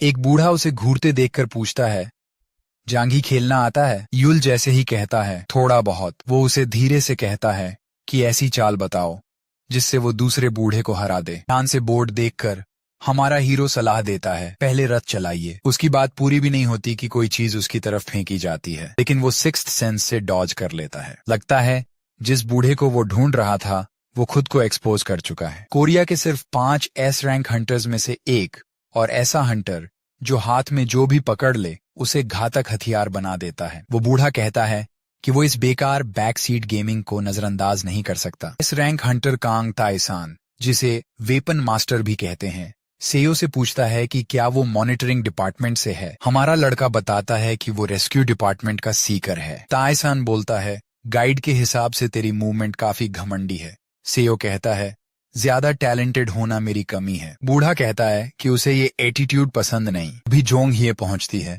और उसे बुलाती है। वो शिकायत करती है कि वो उसे हर जगह ढूंढ रही थी और बताती है कि ट्रेनीज इकट्ठा हैं, अब वापस चलना है। ताएसान हार मानकर वापस जाने को मान जाता है। जोंग को हैरानी होती है कि सेयो ने ऐसा आदमी ढूंढ लिया जिसे मॉनिटरिंग डिपार्टमेंट भी नहीं ढूंढ पाया। हमारा ओवर कॉन्फिडेंट हीरो मानता है कि क्योंकि वो बहुत काबिल है और फिर वो निकलने को तैयार हो जाता है। अभी बूढ़ा उसे घमंडी बच्चा कहकर बुलाता है और उसे साथ चलने को कहता है क्योंकि उसे पता है कि सेयो भी ब्यूरो हंटर है। लगता है वो खुद सेयो की घमंडी जुबान की हकीकत परखना चाहता है। कुछ देर बाद ट्रेनिंग सेंटर में ताएसान बताता है कि हर अवेकेंड की अपनी एक मैक्सिमम कैपेसिटी होती है। मतलब एक सी रैंक जितनी भी मेहनत करे सी रैंक से ऊपर नहीं जा सकता। लेकिन सिस्टम सब कुछ डिफाइन नहीं कर सकता क्योंकि मार्शल आर्ट्स को सिर्फ नंबर्स में पूरा नहीं बांधा जा सकता। यानी हथियार की प्रोफिशिएंसी से आप स्ट्रांग हो सकते हैं और इसी वजह से आज ब्यूरो हंटर्स यहाँ इकट्ठा हैं। उनमें सेयो युल बिना हिले खड़ा है और लोकी चाहता है कि बस वापस जाकर अपना लैबिरिंथ देखे। उसके पास मॉनिटरिंग डिपार्टमेंट का आहन सीवू खड़ा है जो पिछले 4 महीनों से ताए की ट्रेनिंग ले रहा है। पता चलता है वो मॉनिटरिंग डिपार्टमेंट के गिने चुने बी रैंक हंटर्स में से एक है। बूढ़ा उसे बताता है कि उसमें पोटेंशियल है और इसीलिए वो यहाँ खड़ा है। उसे टेस्ट करने के लिए वो एक सवाल पूछता है, तुम्हारे हिसाब से जिस तलवार को तुम पकड़े हो उसे सही से चलाने के लिए क्या चाहिए? हन मानता है कि ओवरवेलमिंग ताकत और अपनी स्किल्स की समझ तलवार चलाने के लिए जरूरी है। तय फिर सेयो की तरफ इशारा करके वही सवाल उससे पूछता है। हमारा लड़का बिना ज्यादा सोचे जवाब देता है, हथियार चलाने की इच्छा। लोग फुसफुसाने लगते हैं, सच में ट्रेनी है भी? बूढ़ा कहता है कि जवाब लापरवाह है और पूछता है, पक्का? युल अपने जवाब पर पूरी तरह पक्का होता है। फिर भी उसे ताए की शार्पनेस देखकर हैरानी होती है। कांग मानता है कि वो घमंडी है लेकिन उसका जवाब सही निकलता है। ये सुनकर आन भड़क जाता है और चिल्लाकर पूछता है, ऐसा जवाब सही कैसे हो सकता है? वो इसे मानने से इनकार करता है। उधर सेयो कंफ्यूज है कि ये एक सवाल पर बच्चे जैसा क्यों कर रहा है। एस रैंक बूढ़ा घोषित करता है कि ये जगह वहीं खड़ा हो सकता है जिसके पास सही क्वालिफिकेशन हो और भले ही ये उसके ओरिजिनल प्लान से हटता है, वो दोनों का टेस्ट लेने का फैसला करता है। उस टेस्ट में उन्हें अपने अपने जवाब साबित करने होंगे। पूछता है, टेस्ट एक्सेप्ट है? आन तुरंत हाँ कह देता है लेकिन युल कहता है, मैं ठीक हूँ। ताएसान सोचता है कि अब उसे प्लान के मुताबिक बड़े नौजवान को चुनना पड़ेगा लेकिन जैसे ही वो बताता है कि टेस्ट पास करने का मतलब उसका शिष्य बनना है, सेयो को अपना फैसला बदलना पड़ता है। सेयो समझता है कि उसे एक एस रैंक हंटर का डिसाइपल बनने का चांस मिल रहा है, यानी स्ट्रॉन्ग बनने और ऊंचे मुकाम तक जाने का मौका। कांग पूछता है, तो रूकी में मोटिवेशन आ गया? सेयो चुनौती भरी नजर से कहता है, हद से ज्यादा। टेस्ट में दोनों को ताएसान से पास की गई स्किल यूज करके सामने रखे ईथर स्टोन को जितना हो सके उतना तोड़ना है। जो जीतेगा वही ताएसान का डिसाइपल बनेगा। ईथर स्टोन सुनते ही सेयो को याद आता है, ये मैजिक पावर से भरा पत्थर है जो सिर्फ टेम्पल में मिलता है और इसे सिर्फ पावरफुल अवेकेंड ही तोड़ सकते हैं। स्किल पास डाउन वाली बात से कंफ्यूज होता है लेकिन सारे डाउट्स झटक देता है। वो किसी भी कीमत पर जीतना चाहता है, ये मौका उसका है। ताएसान अनाउंस करता है कि अब से वो अपनी स्किल पास करेगा और पहले ही वार्न करता है, अगर किसी को कुछ फील नहीं हुआ तो तुरंत डिस्क्वालीफाई। जैसे ही स्किल इनहेरिटेंस शुरू होता है, सेयोस बेहिसाब ताकत से सांस भी नहीं ले पाता और ये तो बस ताएसान का ऑनरा है जिसे सहकर ही उन्हें स्किल मिलेगी। सेयो को लगता है वो बेहोश हो जाएगा लेकिन वो पावर को अपने अंदर बहते हुए देख लेता है। सिस्टम बताता है कि उसने अब सीरीन माइंड हासिल कर लिया है और ड्रैगन किंग्स स्पीयरमैनशिप मास्टर कर ली है। बूढ़ा उनके एक्सप्रेशंस देखकर मान लेता है कि उनमें एप्टीट्यूड है क्योंकि आमतौर पर लोग या तो कुछ फील ही नहीं करते या फील करते ही बेहोश हो जाते हैं। आन सीवू उम्मीद के मुताबिक पहले आगे आता है खुद को साबित करने के लिए और युल की मोटिवेशन तोड़ने के इरादे से। उसे लगता है विल पावर वाला जवाब एकदम बकवास था। नेचुरली एक बी रैंक हंटर को डी रैंक के सामने खुद को साबित करना होता है। हालांकि वो कंफ्यूज है कि युल ने लो रैंक होते हुए भी स्किल इनहेरिटेंस कैसे सह लिया। वो भारी भरकम बंदा जबरदस्त ताकत से तलवार चलाता है और ईथर स्टोन आसानी से टूट जाता है। लोग दंग रह जाते हैं। सोचते हैं कि ऐसा बंदा ब्यूरो हंटर बनकर क्यों काम कर रहा है। बूढ़ा समझ जाता है कि आन ने ड्रैगन किंग स्वॉर्ड्समैनशिप मास्टर कर ली है और वो लोकी इम्प्रेस हो जाता है। वापस जाते हुए बी रैंक हंटर ताना मारता है कि बिना असली ट्रिक्स के वो अपने सीनियर की जगह नहीं छीन सकता। सेयू पलटकर सोचता है कि अगर इंसान हमेशा डर डर कर चले तो सरवाइव कैसे करेगा। इस रैंक हंटर बीच में रोकता है, बोलता है ये नर्व्स वाली लड़ाई बाद में। फिर युल को बुलाता है, अब तुम्हारी बारी। तेयो जानता है कि जवाब देने में उसने ताना मारा, लेकिन रॉ पावर के मामले में आन जरूर ज्यादा स्ट्रांग है। फिर भी ये चैलेंज सिर्फ ताकत का नहीं बल्कि जवाब साबित करने का है। युल का जवाब सही था। वो मानता है कि उसने कैजुअली जवाब दिया, लेकिन उसी वजह से वो उसका पक्का जवाब है। वो खुद से पूछता है कि उसे हथियार क्यों चलाना है। जवाब पहले से तय है, उसे उस इंसान जैसा बनना है जिसने उसकी जान बचाई थी, और वैसी ही उम्मीद दूसरों को देनी है। इसीलिए सेयो ने शुरू में ब्यूरो हंटर बनने का फैसला किया था, और उस गोल तक पहुंचने के लिए उसे अभी से बहुत ज्यादा स्ट्रांग बनना होगा। ये सब सोचकर वो dragon fire heart piercer use करता है और ईथर स्टोन को बुरी तरह चकनाचूर कर देता है। वहां मौजूद सब बी रैंक हंटर समेत सन्न रह जाते हैं। हमारा बंदा कैजुअली माफी मांगता है और बोलता है, लगता है मैं तुम्हारी जगह चुरा ही लूंगा। बूढ़ा सलाह देता है, हाथ में कुछ भी हो, उसकी असली ताकत निकालने के लिए तुम्हें खुद को जानना होगा, क्योंकि हथियार और स्किल्स सिर्फ टूल्स हैं। और फिर वो सेयो को बताता है, आज से तुम मेरे डिसाइपल हो। कमरे में सब उसके लिए चीयर करने लगते हैं। दूसरी तरफ हम देखते हैं कि यॉन ही को गुंडों का ग्रुप उसके घर से घसीटकर बाहर ले जा रहा है। उनमें उसका एक क्लासमेट भी है जो नकली सहानुभूति दिखाकर पूछता है कि क्या तू अपने दोस्त की इतनी मदद करना चाहती थी। फिर भी वो यॉन को चेतावनी देती है कि किससे पंगा ले रही है, सोच समझकर। लगता है बेचारी लड़की ने उनके ग्रुप के एक मेंबर जिनताए से पंगा ले लिया था। जिन बताता है कि अब उसे बचाने कोई दोस्त नहीं आएगा, क्योंकि उसकी दोस्त खुद छत से कूद गई थी और अभी हॉस्पिटल में है। यॉन ही उसे जानलेवा नजर से घूरती है। वो उसे बेरहमी से थप्पड़ मारता है और वार्न करता है कि उसे ऐसे मत देखो। तभी एक बी रैंक हंटर वहां आता है और जिन को यंग मास्टर कहकर बुलाता है। उसे देखते ही जिन सबको निकलने के लिए तैयार होने को कहता है और बोलता है कि लड़की भाग न पाए। बी रैंक हंटर पूछता है, कहाँ जा रहे हो? घमंडी लड़का बताता है कि वो किसी खाली जगह जा रहे हैं ताकि दिल भरकर खेल सकें। उधर रेस्क्यू डिपार्टमेंट बिल्डिंग में जोंग ह्ये सेयो को एस रैंक हंटर का डिसाइपल बनने पर बधाई देती है और बताती है कि ताइसान ने उसे कोई भी हथियार चुनने को कहा, लेकिन वो जो हथियार चुनता है भाला।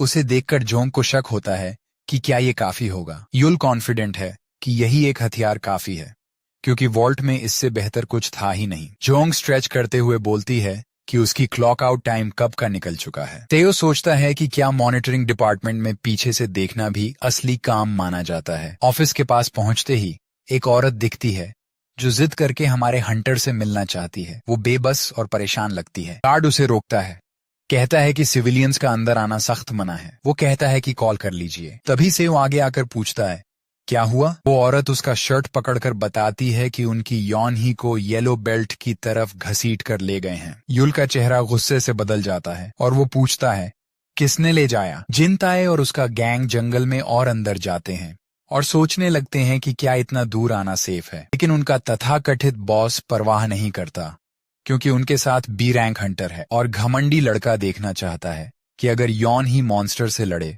तो कौन जीतेगा। वो कैजुअली अपना हाथ यॉन के कंधे पर रखता है और पूछता है कि डरी हुई है क्या। उसे कैल्म करने के लिए वो कहता है कि यहाँ के मॉन्स्टर्स वीक हैं, इसलिए अगर वो उसी एनर्जी से लड़े जिससे उसने उसे थप्पड़ मारा था तो आसानी से जीत जाएगी। यॉन अब और नहीं सह पाती और जिनको धक्का देकर भागने की कोशिश करती है। वो जानती है कि ये उसे लड़वाएगा ही, इसलिए जिंदा रहने के लिए वो अलग अलग तरीके सोचती है कि कैसे भागे। लेकिन दुर्भाग्य से बी रैंक हंटर उसे पकड़ लेता है, उसे गिरा देता है और वो मदद के लिए चिल्लाती रहती है। उसकी क्लासमेट कहती है, एनर्जी बचा ले, यहाँ हमारे अलावा कोई नहीं है जो तेरी चीख सुने। अचानक उन्हें कुछ आने का एहसास होता है और बी रैंक हंटर वार्न करता है, पीछे हटो। तभी वो गुंडों का ग्रुप एम्बुश हो जाता है और एक लड़की वहीं मारी जाती है। बी रैंक हंटर जिनको वार्न करता है, तुरंत वापस उसी रास्ते भागो जिससे आए थे।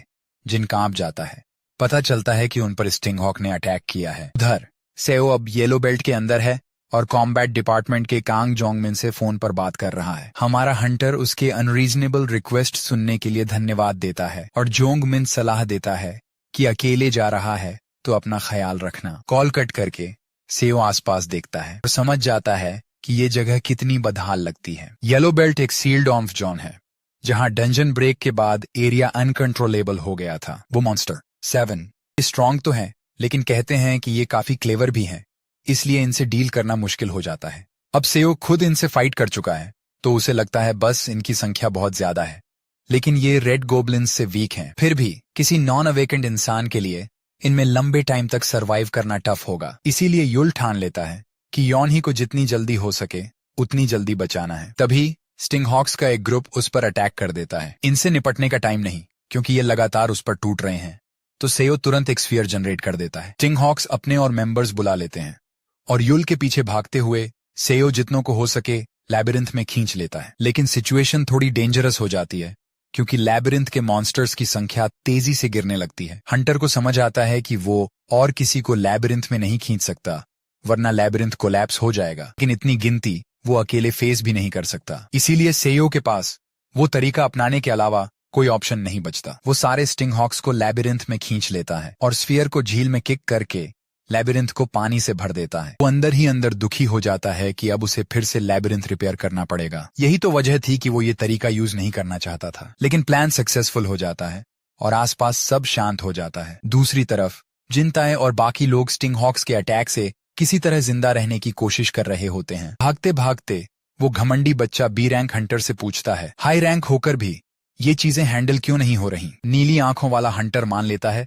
कि अकेले उसके लिए बहुत ज्यादा है। उसे चुप रहने को बोलते हैं क्योंकि वो पहले ही रास्ता भटक चुके हैं और उसका बी रैंक होना भी कोई मदद नहीं कर रहा। और फिर उनके सामने ही स्टिंग हॉक्स आ जाते हैं और उनका एस्केप रूट ब्लॉक कर देते हैं। बी रैंक हंटर एक अकेले को भी ठीक से नहीं संभाल पाता। तभी कोई और उसे अचानक से मार देता है। वो कोई और नहीं सेओ युल होता है, जो पूछता है, यही लोग हैं जो यॉन ही को यहाँ घसीट कर लाए थे? जिन चिल्लाता है, ये कौन है? तभी सेओ बताता है कि वो ब्यूरो हंटर है। यॉन ही उसे देखते ही भागकर उसके पास आ जाती है और सेओ उसे छेड़ता है, वाह तुझे पहली बार रोते देखा। वो घमंडी लड़का ब्यूरो हंटर को ऑर्डर देता है, अभी हमें एग्जिट तक ले चल, और बोलता है, बाहर निकलते ही जो चाहे पैसा दे दूंगा। यॉन आंसू पोंछकर सेओ से कहती है, इस कचरे को इग्नोर करो, चलो। लेकिन सेओ का प्लान कुछ और होता है। वो यॉन से माफी मांगता है और फिर उसे नॉकआउट कर देता है कि जल्दी से मामला खत्म हो और उसे सेफ घर पहुंचा सके। जिन घबरा जाता है, ये क्या कर रहा है? युल बोलता है, मैं कुछ ऐसा करने वाला हूं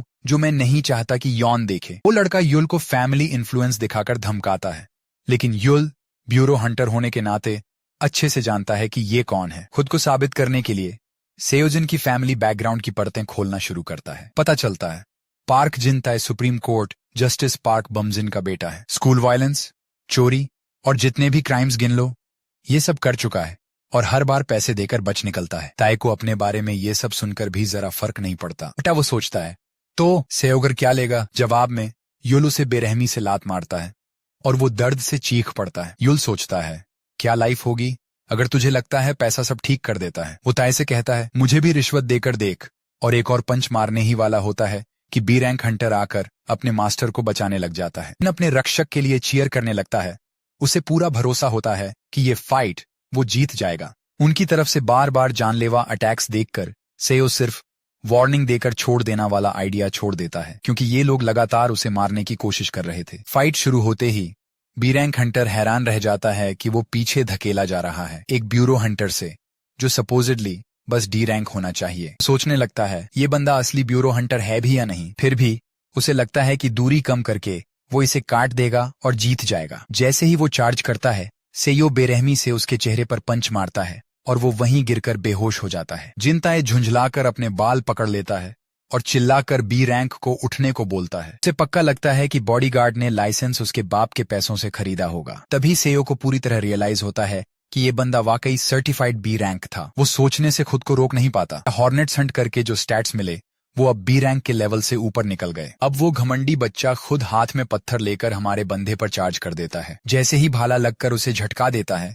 वो दर्द में चीख उठता है। सेओ समझ जाता है इसे पहले कभी ऐसे नहीं कूटा गया और वो चाहता है कि इसे वही फील हो जो ये अब तक दूसरों को करवाता रहा। जिनताए सीधा बोल देता है, अगर उन्हें प्रॉब्लम थी तो उनके पास पावर या पैसा होना चाहिए था। उसके हिसाब से दुनिया ऐसे ही चलती है, इसलिए उसे लगता है कि वो अपने कामों के लिए दोषी नहीं है। तभी हमारे लड़के को लगता है इस जैसे बेउम्मीद घटिया इंसान के बिना दुनिया सच में बेहतर होती। तेओ को भरोसा है कि वो इसे काफी सजा दे सकता है, इसलिए वो इसे उन लोगों के लिए छोड़ देता है जो सच में भूखे हैं, मॉन्स्टर्स। वो यॉन ही को गोद में लेकर निकल जाता है और पीछे जिन ताए पर वुल्फ मॉन्स्टर्स का एक झुंड टूट पड़ता है। और ऐसे येलो बेल्ट में यॉन ही किडनैपिंग वाला केस खत्म हो जाता है।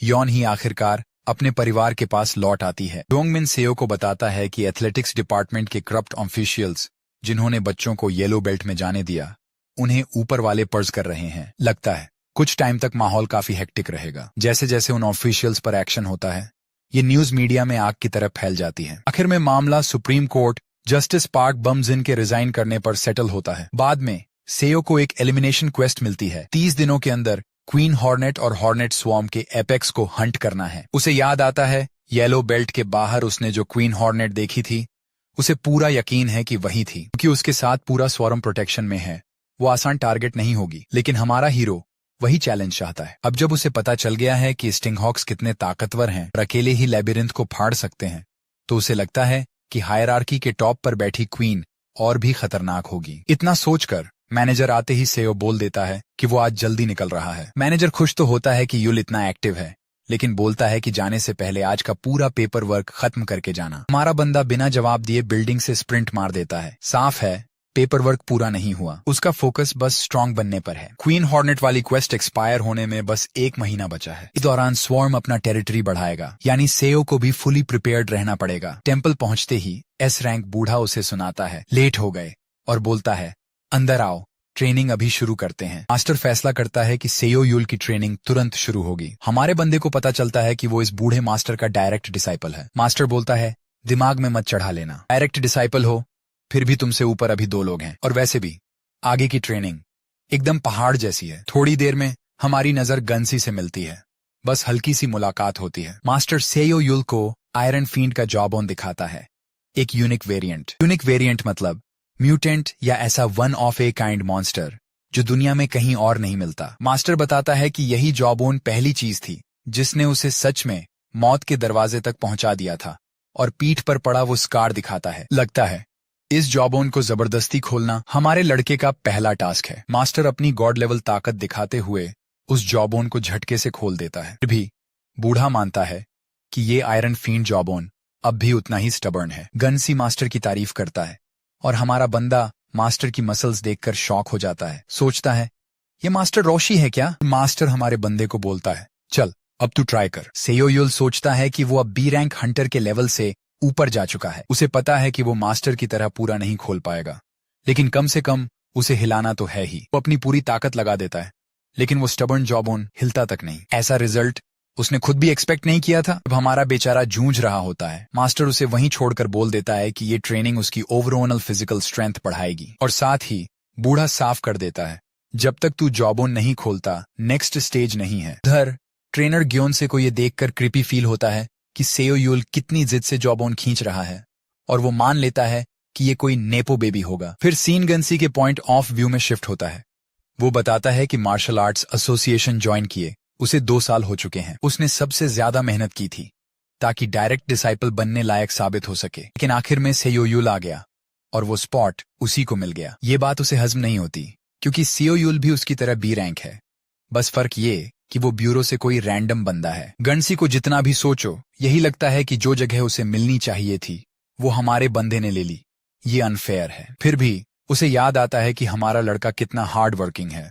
वो टेम्पल साफ कर रहा होता है और गन्सी ये देखकर हैरान होता है कि उसका जूनियर इतनी सुबह उठ गया। सेओ युल बोलता है डे ऑफ हो तब भी टॉप पर रहना पड़ता है। वो दोस्ताना अंदाज में गन्सी के कंधे पर हाथ रखता है और बोलता है तू मेरे से कैजुअली बात कर सकता है। गन्सी थोड़ा हिचकता है और बोलता है हम वैसा बिल्कुल नहीं कर सकते। फिर वो पूछता है तुमने जिम खुद क्लीन किया? सेओ सिर हिलाकर बोलता है कि जिम थोड़ा डस्टी था तो उसने झाड़ू लगा दी। गन्सी कहता है अगली बार मत करना, डायरेक्ट डिसाइपल ऐसा करेगा तो हम सब खराब लगेंगे। पर हमारे बंदे को इसमें कोई प्रॉब्लम नहीं दिखती। वो बोलता है ऐसी चीजों में हायरार्की नहीं होनी चाहिए, और बताता है कि उसके पास टाइम था इसलिए कर दिया। सेओ युल क्लियर करता है डायरेक्ट डिसाइपल होने का मतलब ये नहीं कि मैं अपना काम दूसरों पर फेंक दूं, और याद दिलाता है कि वो सब यहाँ साथ में स्ट्रांग बनने आए हैं। गनसी बोल ही नहीं पाता और लोकी उसे ये बंदा थोड़ा इरिटेटिंग लगता है। इस मुलाकात के बाद गनसी ध्यान से सेओयुल को ऑब्जर्व करता है। देखता है कि हीरो लगातार 2 हफ्ते रोज आया और सबसे लेट तक ट्रेनिंग करता रहा। डायरेक्ट डिसाइपल होकर भी सेओयुल ने कभी रौब नहीं जमाया और न ही किसी को नीचे समझा। वो सबके साथ ठीक रहता है, लेकिन ट्रेनिंग ऐसे करता है जैसे पूरा साइको हो। और इसी वजह से गनसी और चिढ़ जाता है, क्योंकि सेओयुल बहुत डिटरमाइंड है। सेओयुल वैसा ही इंसान है जैसा गनसी बनना चाहता है, और यही बात उसे और जलाती है। कई दिनों की ट्रेनिंग के बाद हमारा हीरो हिम्मत जुटाकर फिर से जॉबोन खींचता है, लेकिन वो फिर से बुरी तरह फेल हो जाता है। हाँ, इस बार वो उसे खोलने के काफी करीब था। भी गनसी उसे पानी देता है और बोलता है, ओवर मत कर। हमारा बंदा नोटिस करता है कि गनसी को फॉर्मेलिटी छोड़ने में काफी टाइम लग गया। अचानक दोनों का ध्यान हॉर्न की आवाज पर चला जाता है। गनसी बताता है ये ओवरक्रॉस गिल्ड का डिप्लॉयमेंट सिग्नल है। लगता है ओवरक्रॉस गिल्ड पास के किसी डंजन में जा रही है, इसलिए इतना हंगामा है। सेओयुल को हैरानी होती है कि ये लोग इतनी रात को भी काम कर रहे हैं। गनसी बताता है ओवरक्रॉस 24/7 काम करती है। सेओ क्यूरियस होकर बोलता है, तू इस गिल्ड के बारे में काफी जानता है। गनसी बताता है कि वो थोड़े समय के लिए पहले उनके साथ काम कर चुका था। सुबह होते ही ओवरक्रॉस गिल्ड डंजन से बाहर निकलती है। खुद भी शॉक होते हैं कि पूरा काम एक ही दिन में हो गया। फिर पता चलता है कि उनका मिशन था एक स्टील ब्लड ऑर्क को कैप्चर करना। गिल्ड का एक मेंबर बोलता है, ये डंजन मॉन्स्टर को ऐसे पहुंच करना थोड़ा अजीब नहीं है? टेक्निकली ये अलाउड नहीं है, लेकिन मार्केट में डंजन मॉन्स्टर्स आराम से कम 12 बिलियन वॉन में बिक जाते हैं। मेंबर बोलता है, सैलरी पेड़ों पर नहीं उगती भाई, स्मार्ट खेलो और ऐसी चीजें बेचकर पैसा बनाओ। तभी एक मेंबर डंजन से मिला ट्राइब नेकलेस दिखाता है और सीनियर से पूछता है, ये कुछ काम का है क्या? ये लोग अजीब सी बकबक में लगे रहते हैं।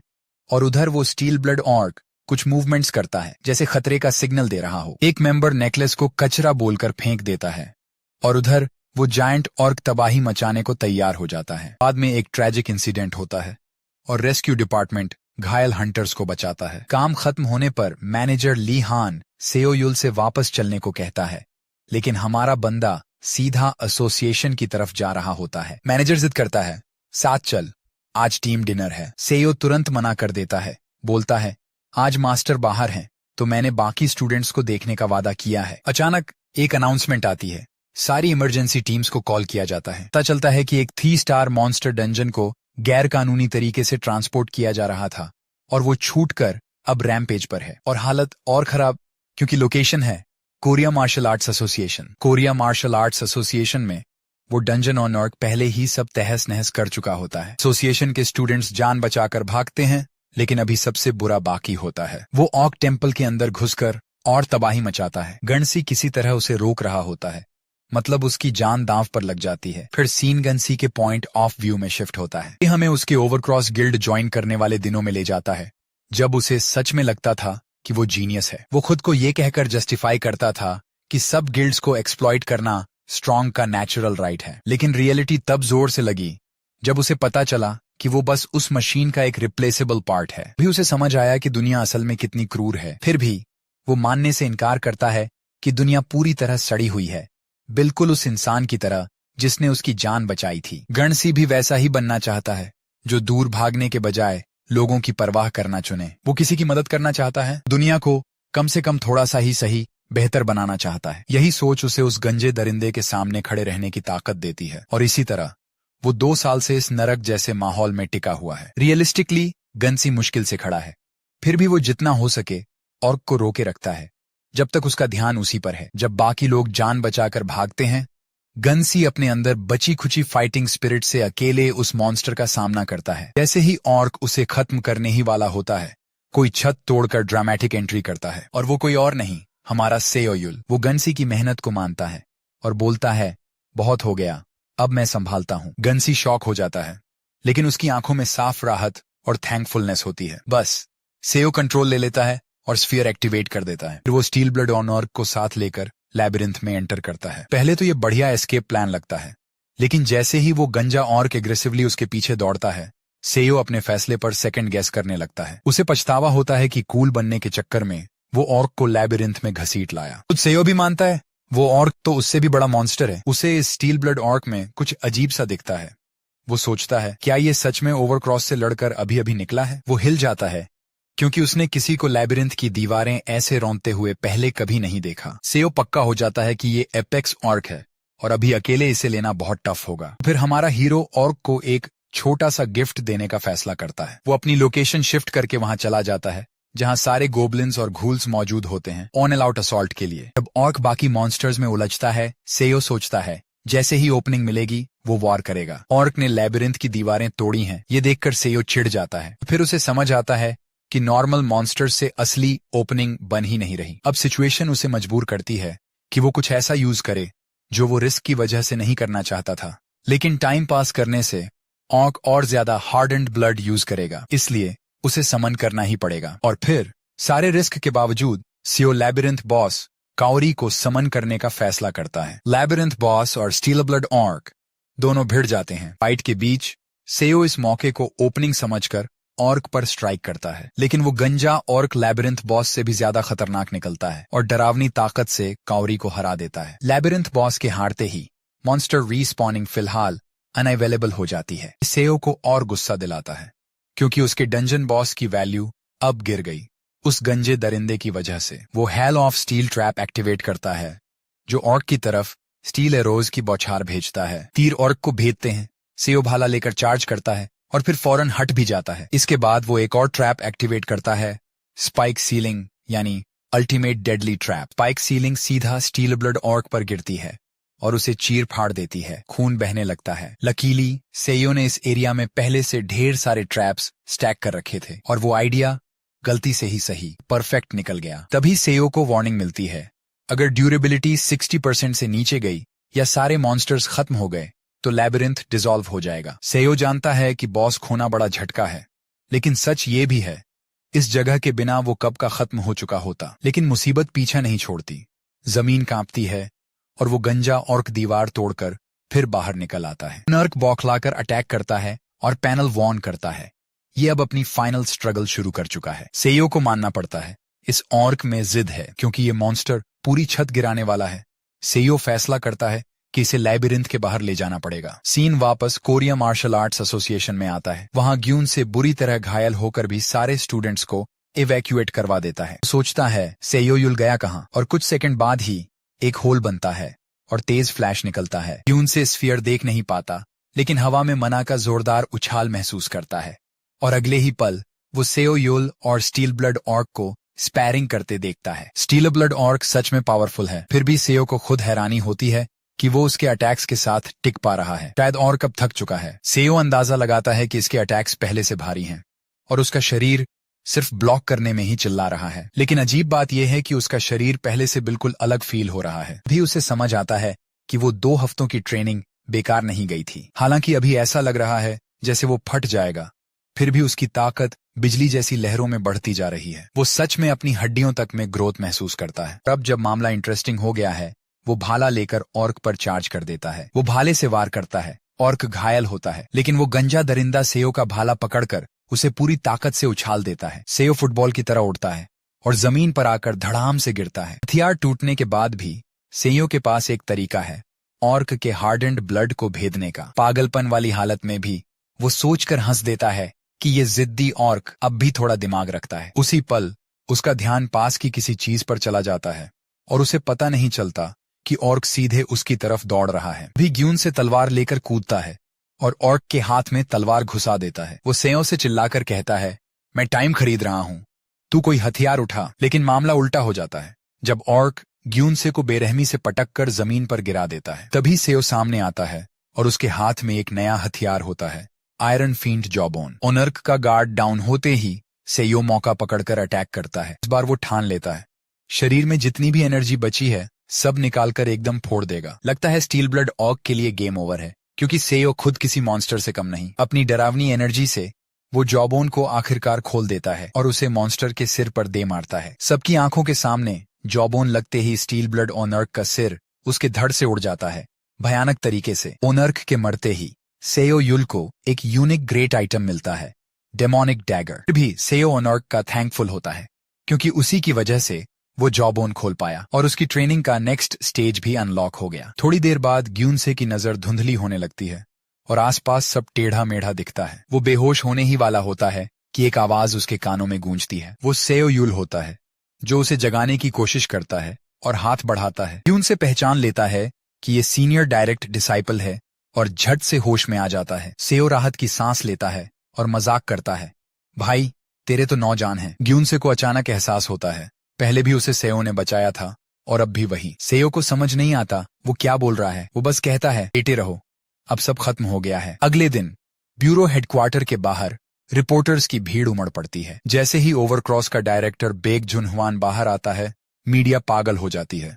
इंसिडेंट पर स्टेटमेंट मांगती है। पूछते हैं, क्या आप मानते हैं कि ये सब इल्लीगल मॉन्स्टर ट्रांसपोर्ट के दौरान हुआ? बेक जुनहुआन आगे आकर सभी विक्टिम्स से दिल से माफी मांगता है, लेकिन जितना गंदा और चालाक वो है उतना ही वो झूठ बोलता है और दावा करता है कि स्टील ब्लड ऑनर्क रिसर्च के लिए बहुत वैल्यूएबल है। कहता है, रिस्क के बावजूद हमारा मकसद बस इसे ब्यूरो को डोनेट करना था, और फिर वो आगे कुछ भी बोलने से मना कर देता है। इसी बीच एक रिपोर्टर सेओ यूल को देख लेता है, जिसे लोग सोल रेस्क्यूर के नाम से जानते हैं। रिपोर्टर पूछ बैठता है, एक डी रैंक ने ऑर्ग को कैसे गिरा दिया? लेकिन मैनेजर लिहान उसे खींच कर ले जाता है। बोलता है, इंटरव्यू बाद में। भी एक रिपोर्टर बकबक शुरू करता है और ब्यूरो को ब्लेम करता है, क्योंकि ब्यूरो का काम ही ऐसे इंसिडेंट्स रोकना है। सेयो को गुस्सा आ जाता है कि ये क्या उल्टा सीधा बोल रहा है, लेकिन मैनेजर बोलता है, इग्नोर कर, ये यूट्यूब वाले बड़े गिल्ड्स से पैसे लेकर बायस्ड कचरा फैलाते हैं। भिड़ना बस हारने वाला गेम है। सेयो को यकीन नहीं होता कि ये लोग सच में हर गंदी चाल चल रहे हैं और उसका सब्र टूट जाता है। और फिर सेयो सीधा उस यूट्यूबर रिपोर्टर के पास चला जाता है जो लाइव पर होता है। रियल टाइम में बोल देता है, पैसे लेकर बड़े गिल्ड्स की चमचागिरी करना अच्छा लगता है क्या? गुस्से में उबलते हुए वो बेक की तरफ उंगली करके बोलता है, रेस्क्यू डिपार्टमेंट हर बार तुम लोगों की गंदगी साफ करता है और तुम लोग बस पीछे कचरा छोड़ते हो। उसी पल माहौल में टेंशन भर जाती है और सब लोग सन्न रह जाते हैं। सेयो अपनी रैंट खत्म करते हुए डायरेक्टर बेक जुनहुआन को कॉल आउट करता है, बोलिए मैंने सही कहा या नहीं? तभी मैनेजर ली हान उसे बाल पकड़कर घसीटते हुए वहां से भागता है और सबके सामने बोल देता है, ये बंदा पागल है, बकवास कर रहा है। इधर डायरेक्टर बेक अपनी किलिंग इंटेंट छुपाकर मैनेजर से पूछता है, ये वही लड़का है ना जो पहले मुझे जवाब दे रहा था? मैनेजर सिर हिलाकर कंफर्म कर देता है, जी वही है। बेक ताना मारता है, नया नया पिल्ला है, टाइगर से डरना नहीं जानता। सेयो यूल से दुश्मनी रखते हुए डायरेक्टर बेक मैनेजर ओह को ऑन ऑर्डर देता है, उस छोटे से बदतमीज को कुचल दो। बाद में ब्यूरो मीटिंग में वो लाइव ब्रॉडकास्ट वायरल हो जाता है और तब से सुपरवाइजर सेयो यूल की न्यूज हर मीडिया में छा जाती है। मैनेजर ली हान थोड़ा एम्बेरस्ड होकर मानता है कि उसके मेंबर ने बिना सोचे बोल दिया। फिर भी उसे लगता है कि डिसिप्लिनरी एक्शन लेना ज्यादा हो जाएगा। कहता है कि गलती तो बड़ी गिल्ड्स की है और ये भी साफ है कि वीडियोज स्टेज्ड थे। ऊपर से सेओ यूल की तारीफ वाले आर्टिकल्स भी काफी आ रहे हैं, लेकिन डायरेक्टर बेक को ये बात हजम नहीं होती, क्योंकि लोग वीडियो पर हर तरफ से बात कर रहे हैं, स्टेज्ड हो या नहीं। बेक बोलता है, सेओ यूल को सजा मिलनी चाहिए, मगर लीहान सेओ यूल की साइड लेते हुए जो कहना चाहिए वो बोल देता है। गुस्से में कहता है, सजा ओवरक्रॉस गिल्ड को मिलनी चाहिए या फिर उन्हें जो उन्हें मैनेज करने वाले थे। लीहान के शेड मारते ही डायरेक्टर बेक का पारा चढ़ जाता है, क्योंकि ये साफ इशारा था कि वो लोग इनकम्पिटेंट हैं। बहस गर्म होने लगती है। तभी ब्यूरो का टॉप डायरेक्टर बीच में इंटरवीन करता है। पार्क ग्वांगसू ली हान से कंफर्म करता है सेओ यूल की रीसेंट रेस्क्यू सक्सेस रेट 100% है। वो बोलता है, अगर ऐसा है तो हम उसके जैसे टैलेंट को खो नहीं सकते। वो मानता है कि बड़े गिल्ड्स की मदद पर रियलिस्टिकली डिपेंड करना पड़ता है, फिर भी ब्यूरो की डिग्निटी मेंटेन रहनी चाहिए। ये सुनकर बेक जुनहुआन सोचता है, तो क्या ब्यूरो डायरेक्टर के पास कोई प्लान है? डायरेक्टर बोलता है, मीडिया और गिल्ड्स ने जो ट्रिक खेली है वो इंटरेस्टिंग है, पूरा बदला ना सही पर जवाब तो देंगे। बाद में सेओ यूल को डायरेक्टर पार्क ग्वांगसू के ऑफिस बुलाया जाता है किसी इंपॉर्टेंट बात के लिए। डायरेक्टर उसके लिए चाय बनाता है और सेओ बोल देता है, सर आप तो अपना कैफे खोल सकते हो। पार्क ग्वांगसू सीधे मुद्दे पर आता है। वो पूछता है, अगर तुम दोबारा रैंक टेस्ट दो तो तुम्हें कौन सी रैंक मिलेगी? सेओ ईमानदारी से कहता है, हो सकता है नई रैंक मेरी करंट रैंक से अलग हो। डायरेक्टर भी यही सोचता है, क्योंकि सेओ यूल ने ऐसे काम किए हैं जो कोई नॉर्मल डी रैंक कभी नहीं कर सकता। पार्क बताता है,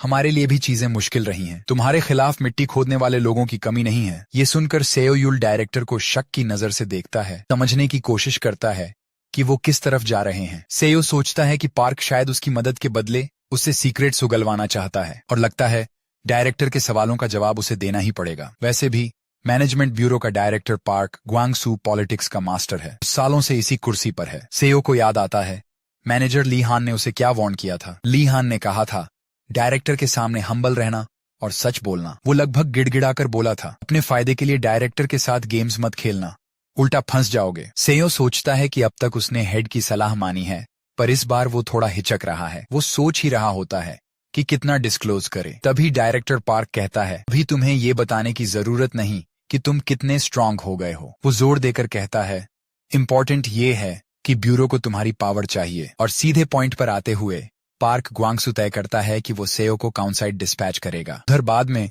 सर्विलांस डिपार्टमेंट की वजह से ओवरक्रॉस के डायरेक्टर बेक जुन हुआन की इन्वेस्टिगेशन उम्मीद से जल्दी निपट जाती है। वो कोऑर्डिनेटर आन सी वू के साथ चलता है और पूछता है, तुम्हें हंटर सेयो यूल कैसा लगता है? आन बोलता है, कमेंट करना बेकार है सर, हम अलग डिपार्टमेंट्स के हैं। फिर वो पूछता है, वैसे आप एक रेस्क्यू वर्कर में इतना इंटरेस्ट क्यों ले रहे हैं? बेक की नफरत साफ झलकती है जब वो बोलता है, आंखों के सामने कीड़े से ज्यादा इरिटेटिंग कुछ नहीं होता। ये सुनते ही कोऑर्डिनेटर समझ जाता है, दुश्मनी की वजह से ही बेक उसे काउंसाइड भेज रहा है। एक आन को डांटता है, जुबान संभालो, और कहता है, मैं बस चाहता हूं कि वो अपने आप को अच्छे से देखे, लंबा और सख्त सबक। इतने में सेयो यूल पार्क ग्वांगसू के ऑफिस से बाहर निकल आता है। डायरेक्टर बेक उसे रोककर बोलता है, किस्मत देखो, हम दोनों बार बार टकरा रहे हैं जबकि हम एक दूसरे को पसंद भी नहीं करते। फिर वो खुशखबरी सुना देता है, सेयो यूल को काउंसाइड भेजा जा रहा है, जैसे वो अब और छुपा ही नहीं सकता। कोऑर्डिनेटर आन घबरा जाता है, लेकिन सेयो को अजीब लगता है कि ऑफिशियल नोटिस तो अभी निकला भी नहीं, यानी बाहर वाले के लिए ये खबर बहुत जल्दी है। सेयो पूछता है,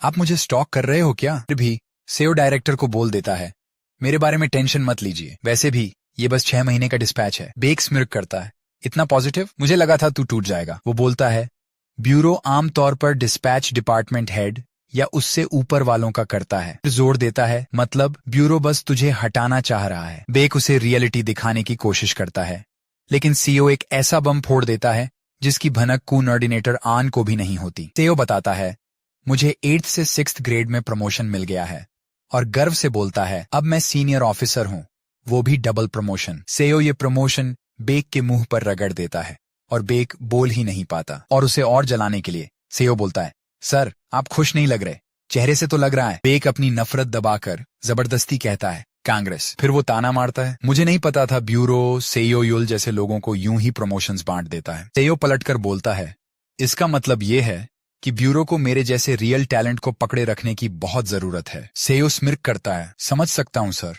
आपकी चाल नहीं चली इसलिए फ्रस्ट्रेशन हो रहा है। बातें पर्सनल हो जाती हैं और दोनों के बीच खतरनाक टेंशन सेट हो जाती है। कोऑर्डिनेटर आन वो बदले वाली चिंगारी महसूस करके डर जाता है और दोनों को रोक देता है। बेक खुद को संभालता है, जैसे उसे एहसास हो कि वो 1 सेकंड के लिए कंट्रोल खो बैठा था। फिर वो कोऑर्डिनेटर के साथ वहां से निकल जाता है। जाते जाते सेयो एक बार फिर बोलता है, डायरेक्टर को एक सलाह देने के लिए। सेयो कहता है, मुझे जगह बदलकर तोड़ने की कोशिश आपकी गलती थी, आप मुझे कहीं भी भेज दें, मेरा काम रेस्क्यू हंटर का नहीं बदलता। ये बात बेक को तीर की तरह लगती है और वो गुस्से में दीवार पर मुक्के मारता है जब तक उसमें क्रैक्स नहीं पड़ जाते। उससे ऐसे बदतमीज तीखी जुबान वाले कीड़े बर्दाश्त नहीं होते। सीन डायरेक्टर पार्क ग्वांगसू पर जाता है, उसकी सेयो के साथ हुई बातचीत का फ्लैशबैक। पार्क समझाता है कि 6 महीने का डिस्पैच ऊपर से डिमोशन या एक्साइल जैसा दिख सकता है, लेकिन असल में ऐसा नहीं है। वो जोर देता है, वहां जाकर रिजल्ट्स दिखाना जरूरी है, यही एक तरीका है कि बाहर वाले तुम्हें हाथ ना लगा सकें। पार्क नोटिस करता है कि सेयो के दिमाग में कुछ और चल रहा है। तभी सेयो रिक्वेस्ट करता है,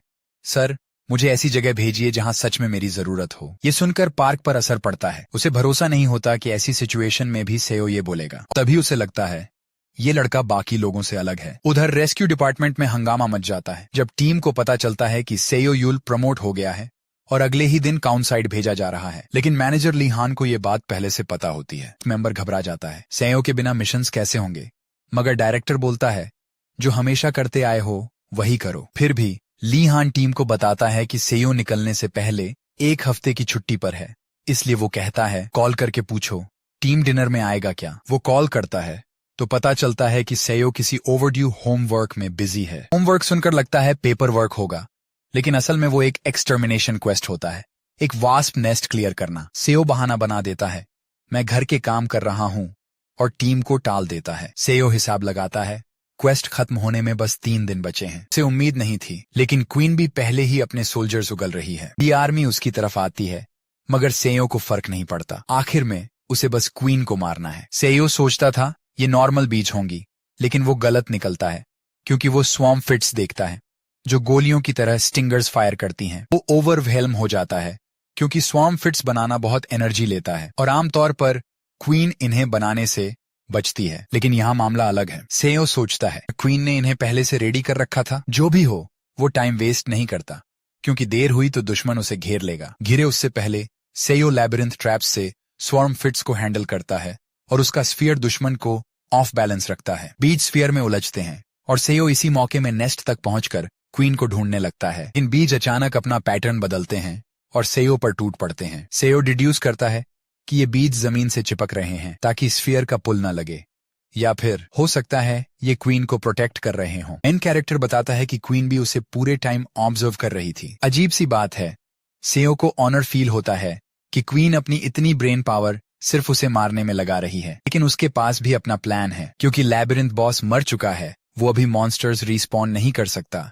इसलिए उसके पास एक ही अल्टीमेट मूव बचता है। वो लैबिरिंथ का रास्ता खोल देता है, मिनिमम जरूरी मॉन्स्टर्स को अंदर खींचता है और फिर जितनी जल्दी हो सके भागने का प्लान बनाता है। ऐसे ही वो स्वॉर्म फिट्स के बीच से रास्ता बना लेता है और फिर स्फीयर यूज करके आखिरकार क्वीन को पकड़ लेता है जो काफी देर से छुपी हुई थी। क्वीन सेप्टर आखिरकार सामने आती है लेकिन उसका नेस्ट पेनिट्रेट नहीं हो सकता। थोड़ी ही देर में सेयो नोटिस करता है कि क्वीन के फेरोमोन्स तेज हो रहे हैं, मतलब वो बाकी स्वॉर्म को सिग्नल भेज रही है। कंफर्म करने के लिए सेयो अपना सिक्स्थ सेंस एक्टिवेट करता है और तभी एक जायंट बी अचानक प्रकट होकर उसे हिट कर देती है। पता चलता है क्वीन सेप्टर ने अपना अल्टीमेट वेपन बुलाया है, विंगलैश। विंगलैश हमारे लड़के के पीछे जैसे पजेस्ट पागल हो वैसे लग जाता है। सेयो घबरा जाता है। उसे नहीं लगा था क्वीन सच में उन ग्लटन टाइप मॉन्स्टर्स में से एक को ब्रीड कर लेगी, मतलब वो उसे रोकने के लिए काफी डेस्परेट है। पॉजिटिव ये है, अगर क्वीन ने अपना लास्ट रिजॉर्ट विंगलैश उतार दिया है तो इसका मतलब विंगलैश गया तो क्वीन ओपन हो जाएगी। सेयो स्ट्रैटेजी से पोजीशन लेता है ताकि वो विंगलैश को लैबिरिंथ में धकेल सके, लेकिन उसका ट्राई फेल हो जाता है क्योंकि विंगलैश स्फीयर से बचने के लिए अपना ही हाथ काट देता है। अब सेयो बुरी तरह फंस जाता है क्योंकि विंगलैश और क्वीन दोनों को हराना एक साथ लगभग नामुमकिन लगने लगता है। कई बार ट्राई करने के बाद सेयो का अल्टीमेट प्लान पूरा 180 डिग्री पलट जाता है क्योंकि फाइनल रिजॉर्ट में उसे विंगलैश और क्वीन दोनों को लैबिरिंथ में ट्रैप करना पड़ता है, यानी उसके अपने डोमेन में। सेयो दोनों को बोल देता है, मैं तुम्हारी जगह होता तो हिलता भी नहीं। उसे खुद ही एहसास होता है मॉन्स्टर्स से बातें करने का कोई फायदा नहीं और वो सोचता है सच में पागल हो रहा हूं। लगता है सेयो ने लैबिरिंथ रेनोवेट कर लिया है, यानी वो किसी भी पार्ट में कहीं भी ट्रैप्स सेट कर सकता है। तो जैसे ही बीज अटैक करते हैं वो स्टील रेन ट्रैप एक्टिवेट करता है और स्टील एरोज की बारिश बरसा देता है। लेकिन विंगलैश अपने नाम जैसा ही निकलता है, वो तीरों से बच जाता है और एक ही विंग फ्लैप में नेस्ट के अंदर क्वीन को प्रोटेक्ट कर देता है। फिर भी सेयो की स्टील रेन सिर्फ ट्रैप नहीं है, ये क्वीन को लैबिरिंथ से बाहर निकालने का तरीका भी है। 7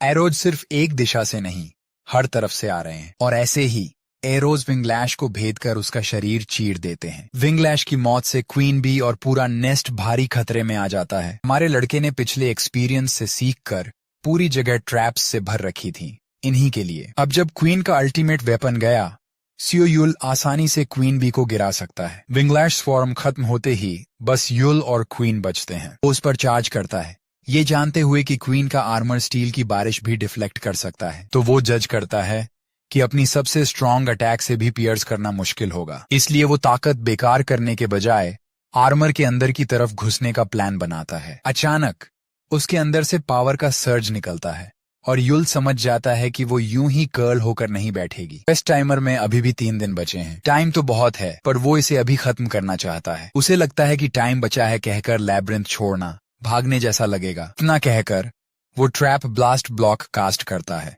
अब वो एक बहुत पोटेंट अटैक छोड़ने वाला है, मार्शल आर्ट, जिसकी डिस्ट्रक्टिव फोर्स भी उतनी ही खतरनाक है। सीओ को लगता है पहली बार ये टेक्निक यूज करनी है तो क्वीन पर ही करेगा। क्रिम्सन लोड्स यूज करके हमारा हंटर सफलतापूर्वक क्वेस्ट पूरा कर देता है। सिस्टम उसे क्वीन सेप्टर को हराने पर बधाई देता है और वो याद करता है कि उसने अब तक कितने लोगों को बचाया है। फिर भी आखिर में वो बस एक कमजोर था, सच में स्ट्रॉन्ग मॉन्स्टर्स के सामने बेबस। इसलिए आज वो फिर से तय करता है अब वो कभी नहीं भागेगा। उसे नोटिफिकेशन मिलता है कि क्वेस्ट रिवॉर्ड आइटम्स उसकी इन्वेंट्री में भेज दिए गए हैं। उसे मिलता है पॉइजन स्टिंगर, एक रेयर आइटम।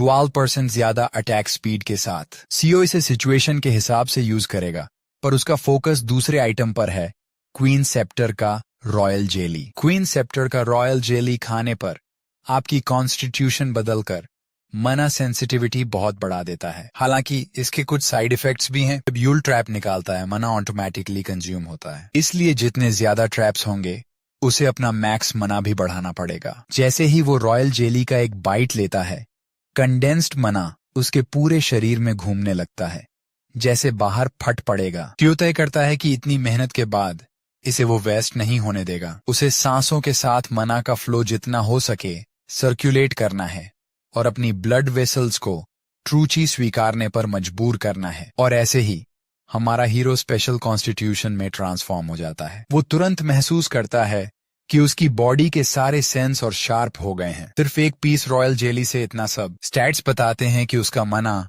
390 पॉइंट्स बढ़ गया। यही वजह है कि वो ऐसे हाई रिस्क क्वेस्ट्स में जान लगाता है। सोचता है साइड इफेक्ट क्या होंगे, फिर फैसला करता है अभी इग्नोर करेगा, बाद में देखेगा। इसके बाद वो नए लैब्रिंथ मॉन्स्टर्स को इनकॉर्पोरेट करने लगता है। अभी लैब्रिंथ में बस कुछ रेड गॉब्लिन बचे हैं और सीओ समझ जाता है चाहे कितना भी स्ट्रांग हो जाए, अकेले करने की एक लिमिट होती है। इसलिए वो मॉन्स्टर्स का स्टॉक फिर से भरने का फैसला करता है। क्वीन सेप्टर को हराने पर एक नया ट्रैप अनलॉक होता है, लेक ऑफ डिके। अगर आप किसी मॉन्स्टर या अवेकेंड हंटर की लाश को लेक में सबमर्ज करें तो उसकी EXP या ट्रेट्स किसी चुने हुए लैब्रिंथ मॉन्स्टर में ट्रांसफर हो जाते हैं। यानी अगर यूल इस बीहाइव पर इफेक्ट टारगेट करे तो सारे एग्स एक साथ स्ट्रांग हो जाएंगे। बीहाइव के एग्स अब लैब्रिंथ मॉन्स्टर्स के रूप में इनकॉर्पोरेट हो चुके हैं। हमारा प्रोटैगनिस्ट सबसे बड़ा दिखने वाला एग चुनता है, उसे बॉस बनाकर नाम रखता है वेस्पा। वो कहता है अब से वो इसके लिए टेस्टी प्रे लाएगा। बाद में जोंगमिन और सीओ ली जोंग है द्वारा दिया ट्रीट एंजॉय करते हैं। जोंगमिन के मुंह से निकल जाता है कि वो शायद युल की खतरनाक रिक्वेस्ट को लेकर सीक्रेटली वरी है, और युल सोचता है अगर सच में है तो लेट क्यों है। लगता है उसका लेट होना पहली बार नहीं है, क्योंकि जोंगमिन बिल्कुल सरप्राइज नहीं होता। वो सीओ से पूछता है कि हाल में क्या कर रहा था, क्योंकि नई डिप्लॉयमेंट में जाने में बस कुछ दिन बचे हैं। हमारा हंटर बताता है कि वो पूरा टाइम उस गाय के लिए खाना जुटा रहा था जिसे वो पाल रहा है। जोंगमिन पूछ बैठता है क्या तू कोई एक्सोटिक पेट पाल रहा है क्या। सीओ आगे बताता है कि डायरेक्टर के सजेशन पर उसने रैंक टेस्ट दोबारा दिया। उसका दोस्त कहता है वो अपने पीयर्स में सबसे बड़ा वीर्डो है। और फिर कुछ टाइम इग्नोर करने के बाद जोंगमिन पूछता है क्या तुझे भी लग रहा है कि सब लोग हमें घूर रहे हैं। सीओ मान जाता है, मजाक में बोलता है कहीं तू वेकेशन में और हैंडसम तो नहीं हो गया। जोंगमिन को तो बिल्कुल नहीं लगता कि ऐसा कुछ है। तभी जोंग हिए आती है, कैजुअली पूछती है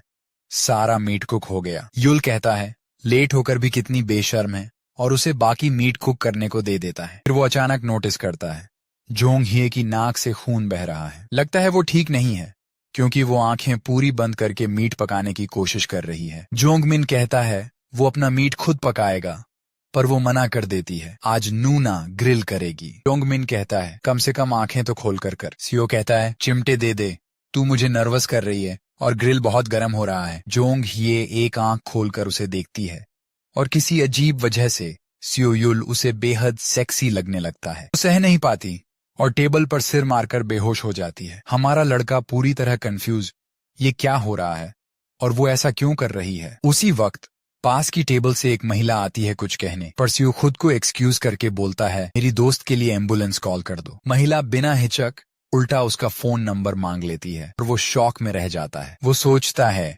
ये सिचुएशन में भी क्या सच में सीरियस है। तभी उसे समझ आता है पहले जोंग हिए और अब ये रैंडम लेडी, मतलब वही मिस्टीरियस साइड इफेक्ट है जिसके बारे में चेतावनी मिली थी। कुछ देर बाद जोंग हिए पूरा सोडा कैन गटक कर होश में आती है। वो सीओ को देखकर कहती है मैं बस 1 सेकंड के लिए स्पेस आउट हो गई थी। जोंगमिन चिंता में बोलता है ब्यूरो में इतना ओवर टाइम मत किया कर। सीओ जो जानता है गलती उसकी है, राहत की स्माइल छोड़ देता है। लगता है रॉयल जेली से मिली special constitution late bloom peach blossom ऑनरा क्वीन बी के फेरोमोन्स की तरह काम करती है। यूल को पता नहीं था कि इसका passive side effect opposite sex को अट्रैक्ट करना है। मुसीबत है, पर उसे अब बहुत केयरफुल रहना होगा, क्योंकि फोकस टूटा तो फेरोमोन्स अपने आप फैलते रहेंगे। तभी जोंग हिए अचानक कन्फेस करती है शायद उस पल उसे सच में उस पर क्रश आ गया क्योंकि सिर्फ थकान से दिल इतना तेज नहीं धड़कता। सीओ उसे अजीब नजरों से देखकर कहता है, तुझे सच में डॉक्टर दिखाना चाहिए। दोनों हंसी मजाक करते हैं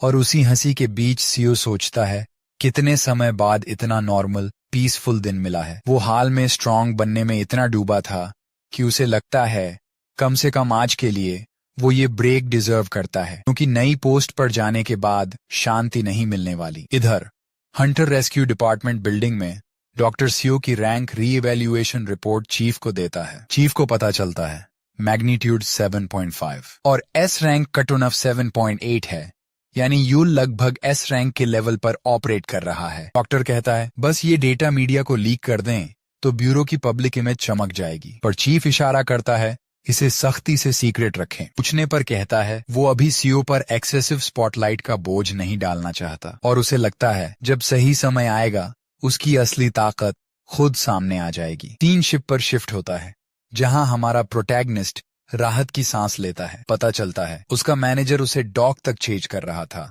क्योंकि वो फाइनल रिपोर्ट बिना खत्म किए निकल गया था। फिर भी सीओ डेक पर देखता है इतने बड़े शिप में भी बहुत कम लोग हैं जो अजीब है। भी एक छोटा लड़का आता है, क्या आप भी उल्लुंगदो आइलैंड जा रहे हैं? यूल कहता है हाँ, और पूछता है तूने ऐसा क्यों पूछा? लड़का कहता है इस शिप पर नया इंसान बहुत कम दिखता है इसलिए पूछ लिया। सीओ पूछता है तू ये शिप अक्सर लेता है? लड़का बताता है वो अपने माता पिता की डेथ एनिवर्सरी पर दादी के साथ उनकी कब्र पर जाने के लिए आता है। सीओ को बुरा लगता है पर लड़का तुरंत कहता है ठीक है, ये बहुत पहले हुआ था। फिर भी यूल को वार्न करता है उल्लुंगदो बहुत खतरनाक है, भले ही वो खुद वहीं रहता है। दादी आती हैं, जीहो से पूछती हैं पीने को कुछ लिया? वो आसानी से उनका फेवरेट ड्रिंक दे देता है। सीओ हैरान होता है इतनी कम उम्र में भी बच्चा कितना मैच्योर है। उल्लुंगदो हाई रिस्क जोन के लिए कुख्यात है।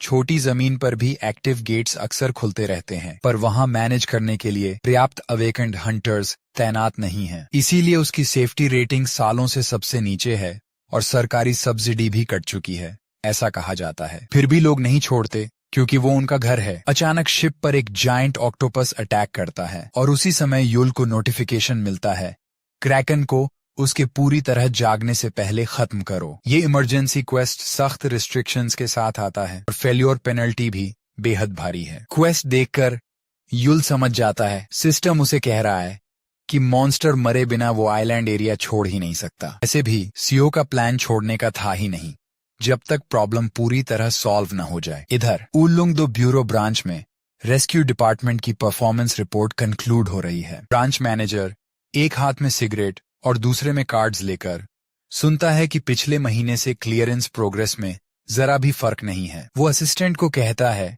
ऐसा ही रहने दो और रिपोर्टिंग हो गई तो वापस काम पर लग जा। एक आदमी जो मैनेजर का छोटा भाई डो ह्यून निकलता है, याद दिलाता है कि रेस्क्यू चीफ की पोस्ट उसे मिलनी थी। भाई बताता है चीफ पार्क ग्वांगसू के डायरेक्ट ऑर्डर्स पर कल आने वाला कोई आउटसाइडर वो पोस्ट ले गया। वो ये भी बताता है न्यूकमर वही है जिसने हाल ही में ओवरक्रॉस गिल्ड से पंगा लिया था। वो ह्यून गुस्से में पूछता है क्या डायरेक्टर बैक जून हुआन उसे स्पाई करने भेज रहा है? पर ऐसा नहीं है। फिर भी सुपरवाइजर कहता है ओवरक्रॉस और हम एक दूसरे की बैक स्क्रैच करते हैं, इसलिए म्यूचुअल इंटरेस्ट्स का ध्यान रखना पड़ेगा। इसीलिए वो सलाह देता है कल वो आए तो उसे बहुत वार्म वेलकम देना, और सीक्रेटली कहता है अगर डो ह्यून उसे आइलैंड से गायब कर दे तो ओवरक्रॉस से बड़ा रिवॉर्ड मिलेगा और खाली चीफ की पोस्ट भी उसी की होगी। एक छोटा फ्लैशबैक हेडक्वार्टर चीफ सीओ को बताता है कि उल्लुंगदो में बहुत सिस्टमैटिक प्रॉब्लम्स चल रही हैं, पर सबसे बड़ा कचरा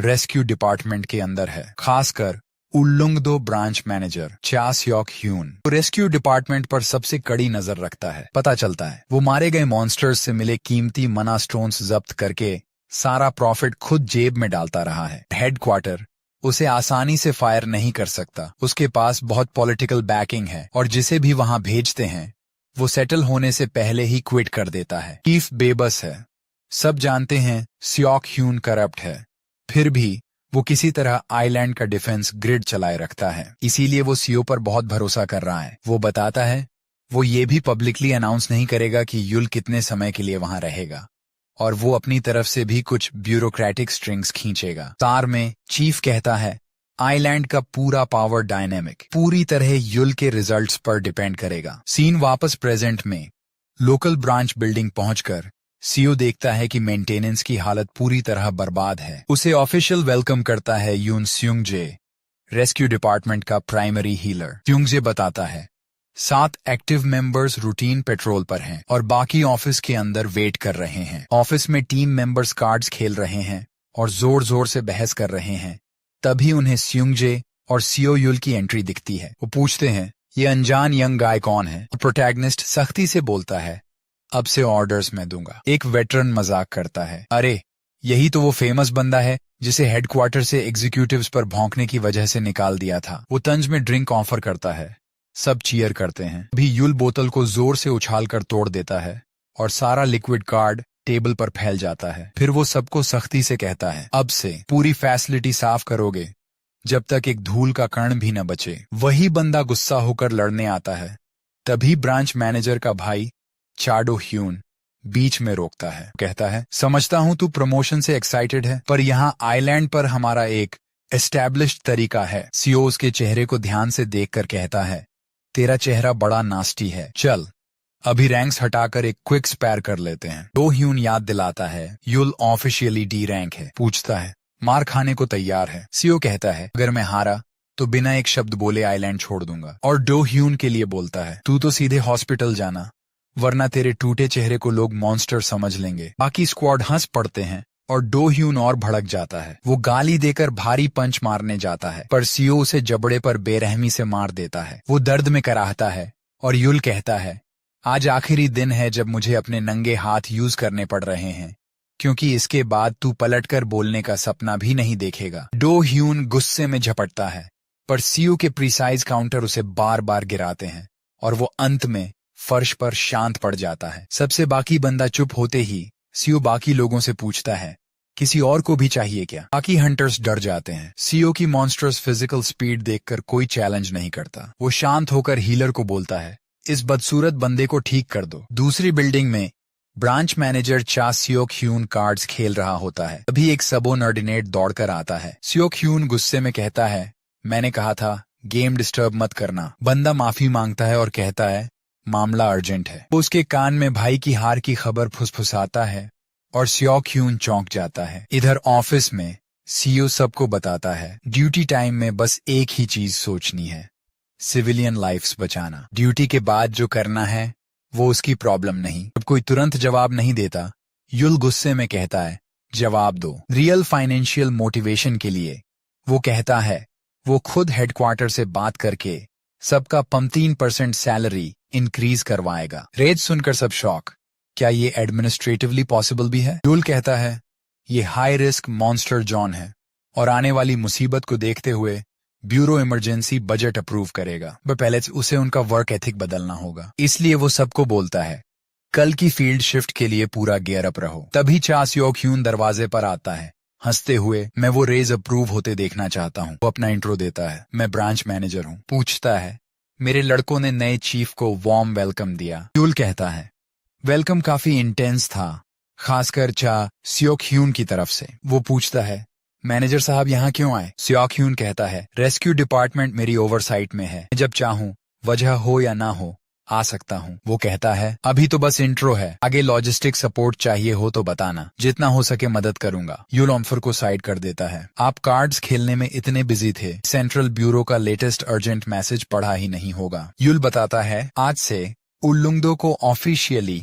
एक्टिव डिजास्टर जोन डिक्लेयर किया गया है। इमरजेंसी में कुछ essential departments local branch managers से पूरी तरह इंडिपेंडेंट होकर काम कर सकते हैं। इसलिए वो साफ कहता है अब से रेस्क्यू डिपार्टमेंट सिर्फ मुझे रिपोर्ट करेगा। तो करप्ट ब्रांच मैनेजर के पास आज एक ही काम है, मेरे ऑफिस से निकलो। एक्टिव गेट्स हर तरह के अनप्रेडिक्टेबल टेरेन पर खुल सकते हैं, इसीलिए यहाँ standard text book red formations पर भरोसा नहीं कर सकते। आपको एनवायरनमेंट के हिसाब से स्ट्रैटेजी अडेप्ट करनी पड़ती है और सीओ युल वही कर रहा है। उसके अंडर वाले हंटर्स को उसके अजीब कमांड्स पर शक है, फील्ड में काम करेगा भी या नहीं। युल कहता है तुम्हें वियर्ड लगेगा, पर मेरे पास एक आइटम है जो मॉन्स्टर्स की एग्जैक्ट कोऑर्डिनेट्स दिखाता है। इसलिए वो कहता है बस मेरी डायरेक्शंस फॉलो करो। लेकिन लगता है उनकी मेन प्रॉब्लम ये नहीं है। उनकी चिंता ये है कि उनके सिर्फ 2 रेंज डैमेज डीलर्स को फ्रंट लाइन पर रखा गया है और हीलर छोड़कर बाकी सारे डीलर्स को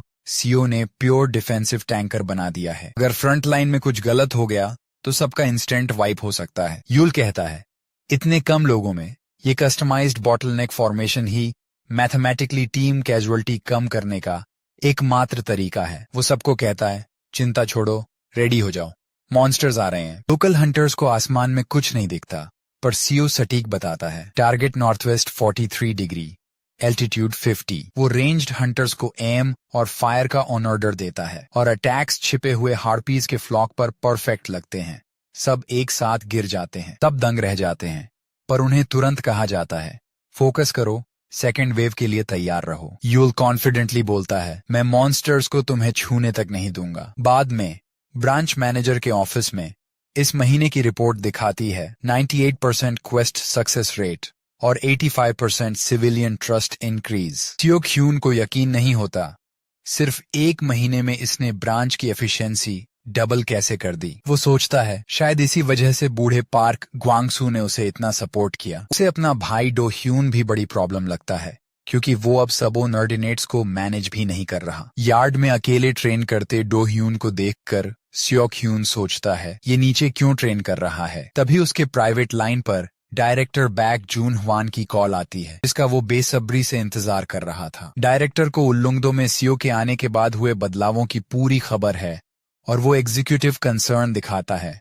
सियोक ह्यून की पोजीशन फिसल रही है। सियोक ह्यून खुश होता है कि डायरेक्टर जानता है और पूछता है, क्या आप बस एक बार मुझे बचा सकते हैं। हैरानी से जून ह्वान विनम्रता से मना कर देता है, कहता है, फिलहाल आइलैंड की फाइनेंसेस को लेकर हमें लो प्रोफाइल रखना होगा। ब्रांच मैनेजर इशारा करता है, अगर यूल का कॉर्पोरेट इन्फ्लुएंस और बढ़ा तो डायरेक्टर को भी बड़ा फाइनेंशियल लॉस होगा। डायरेक्टर कहता है, बुरा होगा अगर हम बिजनेस नहीं कर पाए, पर जब तक सीओ अपने मैंडेटरी 6 महीने के डिस्पैच में उल्लुंगदो रहेगा, चीजें सेटल हो जाएंगी। लगता है सियोक ह्यून को 6 महीने की ड्यूरेशन पता नहीं थी और ये उसे और गुस्सा दिलाती है। जून ह्वान डेटा देखकर कहता है, वैसे भी ड्यूरेशन से ज्यादा फर्क पड़ता नहीं दिख रहा। अगर यूल वहां सेटल होकर एक्टिव गेट साफ कर दे तो लॉन्ग टर्म सिक्योरिटी के लिए बेहतर ही होगा। फ्रस्ट्रेटेड होकर ब्रांच मैनेजर कहता है, डायरेक्टर का ये रवैया मेरे सर्वाइवल प्लान को नहीं बदलता। कड़वाहट से पूछता है,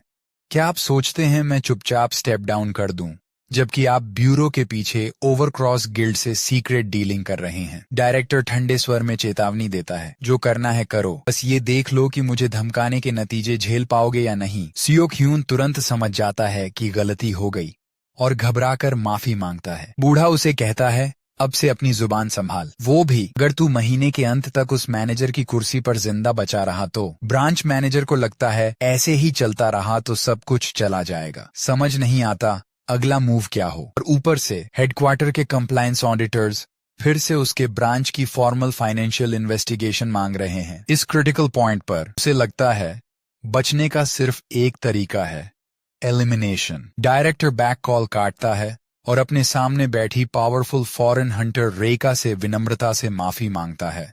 कहता है, एक लोकल पेस्ट बहुत अनॉय कर रहा था। वो कंफर्म करता है कि उसकी अगली डिप्लॉयमेंट लोकेशन भी उल्लुंगदो ही है और कहता है, चूंकि तुम जा रही हो, एक छोटा प्राइवेट फेवर करोगी। दूसरी तरफ ट्रेनिंग ग्राउंड्स में सीओ सबका ध्यान खींचकर अपने इनवाइटेड एसोसिएट का इंट्रो देता है। जांग ग्यूनसू खुद का इंट्रो देता है। वो कोरिया मार्शल आर्ट्स एसोसिएशन का रैंकिंग मास्टर है और आज रेस्क्यू टीम के लिए एडवांस्ड मना मैनिपुलेशन ट्रेनिंग लीड करेगा। सब excited legendary S class hunter Kang Taesan के पियर से असली मार्शल आर्ट्स सीखेंगे। ग्यूनसू अनाउंस करता है, आज वो यूपा स्टाइल सिखाएगा जो इंटरनल मना से फिजिकल इम्पैक्ट को डिस्पर्स करती है। वो लाइव डेमो देता है और बताता है, अगर मना का नेचुरल फ्लो हार्नेस करोगे तो बेसिक मॉन्स्टर अटैक्स ब्लॉक कर सकते हो, क्योंकि ज्यादातर हंटर्स गलती से सोचते हैं मना सिर्फ एक्टिव स्किल्स के लिए है। ग्यूनसू कहता है, आओ खुद ट्राई करो, और चाडो ह्यून तुरंत वॉलंटियर करता है घमंड में, ये तो सिंपल लग रहा है। वो ट्राई करता है और अगले ही पल मास्टर के स्मूथ काउंटर से बार बार गिरकर पिटता है। सीओ सबको बताता है, ये जितना दिखता है उतना आसान नहीं, हाई डिफेंस टाइप भी ढेर हो गया। फिर वो सबको कहता है, स्प्लिट हो जाओ और डेली ट्रेनिंग सेट्स शुरू करो। कुछ देर बाद सीओ ग्यूनसू को थैंक करता है कि वो आइलैंड तक आया। मास्टर कहता है कोई बात नहीं और खुश होता है कि लोकल हंटर्स उम्मीद से ज्यादा मेहनत कर रहे हैं। पर इन सब में से एक आदमी की पोटेंशियल अलग लगती है। युल बताता है वो उनका मेन डिफेंसिव टैंकर हान कांग मू है। तभी ग्यूनसू रुकता है। पास के गांव की तरफ भेड़ियों की अलग तरह की हॉलिंग सुनाई देती है, जबकि उल्लुंगदो पर नेटिव वुल्फ होने चाहिए ही नहीं। ग्यूनसू पूछता है कहीं ये रोग डंजन मॉन्स्टर्स तो नहीं? युल कहता है नहीं, मॉनिटरिंग ग्रिड पर गेट ओपनिंग की कोई रिपोर्ट नहीं है। फिर युल अचानक अपना सिक्स्थ सेंस एक्टिवेट करता है और डरकर समझता है ये बायोलॉजिकल सिग्नेचर वेयरवुल्फ का है। वो तुरंत फॉरेस्ट की ओर दौड़ता है और चिल्लाकर कहता है लोकल रेजिडेंट्स को तुरंत इमरजेंसी शेल्टर में भेजो। अचानक वेयरवुल्फ एम्बुश से सब दंग रह जाते हैं। खुशकिस्मती से सीओ युल अटैक पहले ही भांप लेता है और हालात जानलेवा बनने से पहले कंट्रोल में आ जाते हैं। युल को अजीब लगता है क्योंकि नॉर्मली डंजन ब्रेक से पहले ब्रांच मैनेजर को हेडक्वार्टर से गेट कून ऑर्डिनेट्स पास करने चाहिए। वो वेयरवुल्फ से लड़ता है, स्पीयर से उन्हें चीर देता है, पर उसे सब कुछ एडअप नहीं करता लगता। वो सोचता है अगर बात इतनी बढ़ गई तो मैनेजर सियो ह्यून ने जानबूझकर कून ऑर्डिनेट्स रोके होंगे। भले वो कैजुअलिटी से उसकी रेपुटेशन खराब करना चाहता हो, पर इससे नुकसान तो उसे भी होगा। युल मान लेता है वो कमीना इतना आगे सोच भी नहीं रहा होगा, ये बाद में निपटाएगा। अभी वो वेयरवुल्फ्स पर फोकस करता है और अपना लैब्रिंथ लेवल 3 ट्रेट एक्टिवेट करता है। तभी लैब्रिंथ से मॉन्स्टर्स रिलीज होते हैं और सीओ दुश्मन को इंटरसेप्ट करने निकलता है। इधर उल्लुंगदो शेल्टर नंबर 2 में रेस्क्यू डिपार्टमेंट गेट को प्रोटेक्ट करता है और घायल वर्कर्स को हील करता है। वायलेंट वेयरवुल्फ्स शेल्टर गेट्स तोड़ने लगते हैं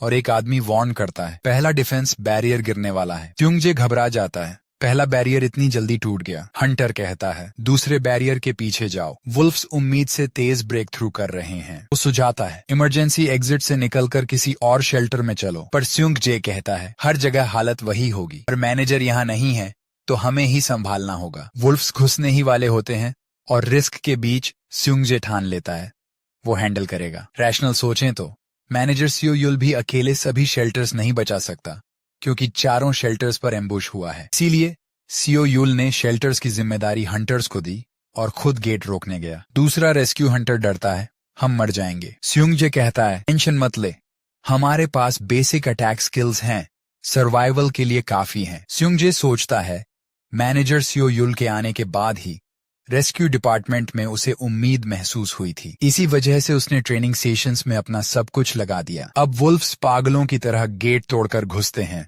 और स्युंगजे खुद को पंप अप महसूस करता है। वो अब पहले जैसा नहीं है, उसके अंदर एनर्जी का सर्ज आता है और वो वुल्फ्स से आमने सामने लड़ने को तैयार हो जाता है। और ऐसे ही स्युंगजे शानदार तरीके से एक वार करता है और उसका हथियार मॉन्स्टर को भेद देता है। उधर कहीं उल्लुंगदो में रेका, जिसे बैक जून हुआन का भेजा हुआ माना जा रहा है, एक वुल्फ से चेज हो रही है। वुल्फ अटैक करता है और रेका अपनी तलवार निकालती है। उसी पल सीओ युल अचानक आता है और एक ही स्पीयर स्ट्राइक में उस वुल्फ को मार देता है। दूसरा वुल्फ एम्बुश करता है, पर लैब्रिंथ की मधुमक्खियां उस पर टूट पड़ती हैं और उसका सिर नोच देती हैं। असैसिन रेका वो नजारा देखती है, वाकई प्रेज योग्य। वो ऑब्जर्व करती है ये बंदा अवेकंड है और काफी पावरफुल भी। वो हैरान है ऐसा अवेकंड यहाँ कैसे। तभी सीओ निकलते हुए कहता है फाइट मत करो, शेल्टर जाओ। सीओ युल पर काम का लोड है, इसलिए वो अगले लोकेशन की तरफ दौड़ जाता है। हमारा बंदा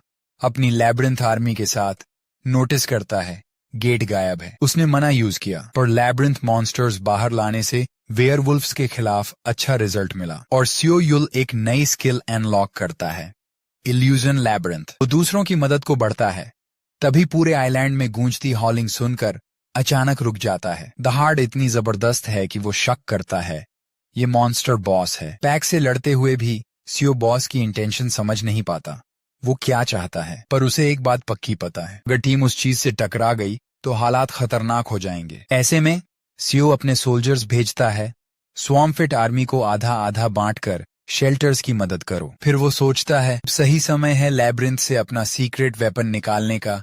एक giant hornet vespa. Scene ship पर रेजिडेंट्स डर के मारे चुप रहने की कोशिश करते हैं, जबकि चार डो ह्यून अकेला गार्ड बना खड़ा है। वो एक मैलिशियस और फॉर्मिडेबल इंटेंट को करीब आता महसूस करता है। तभी एक अनएक्सप्लेनेबल सीन, एक जायंट वुल्फ चुपके से हंटर पर स्नीक अटैक करता है। चार डो ह्यून पछताता है, ये रोल उसके बस का नहीं था।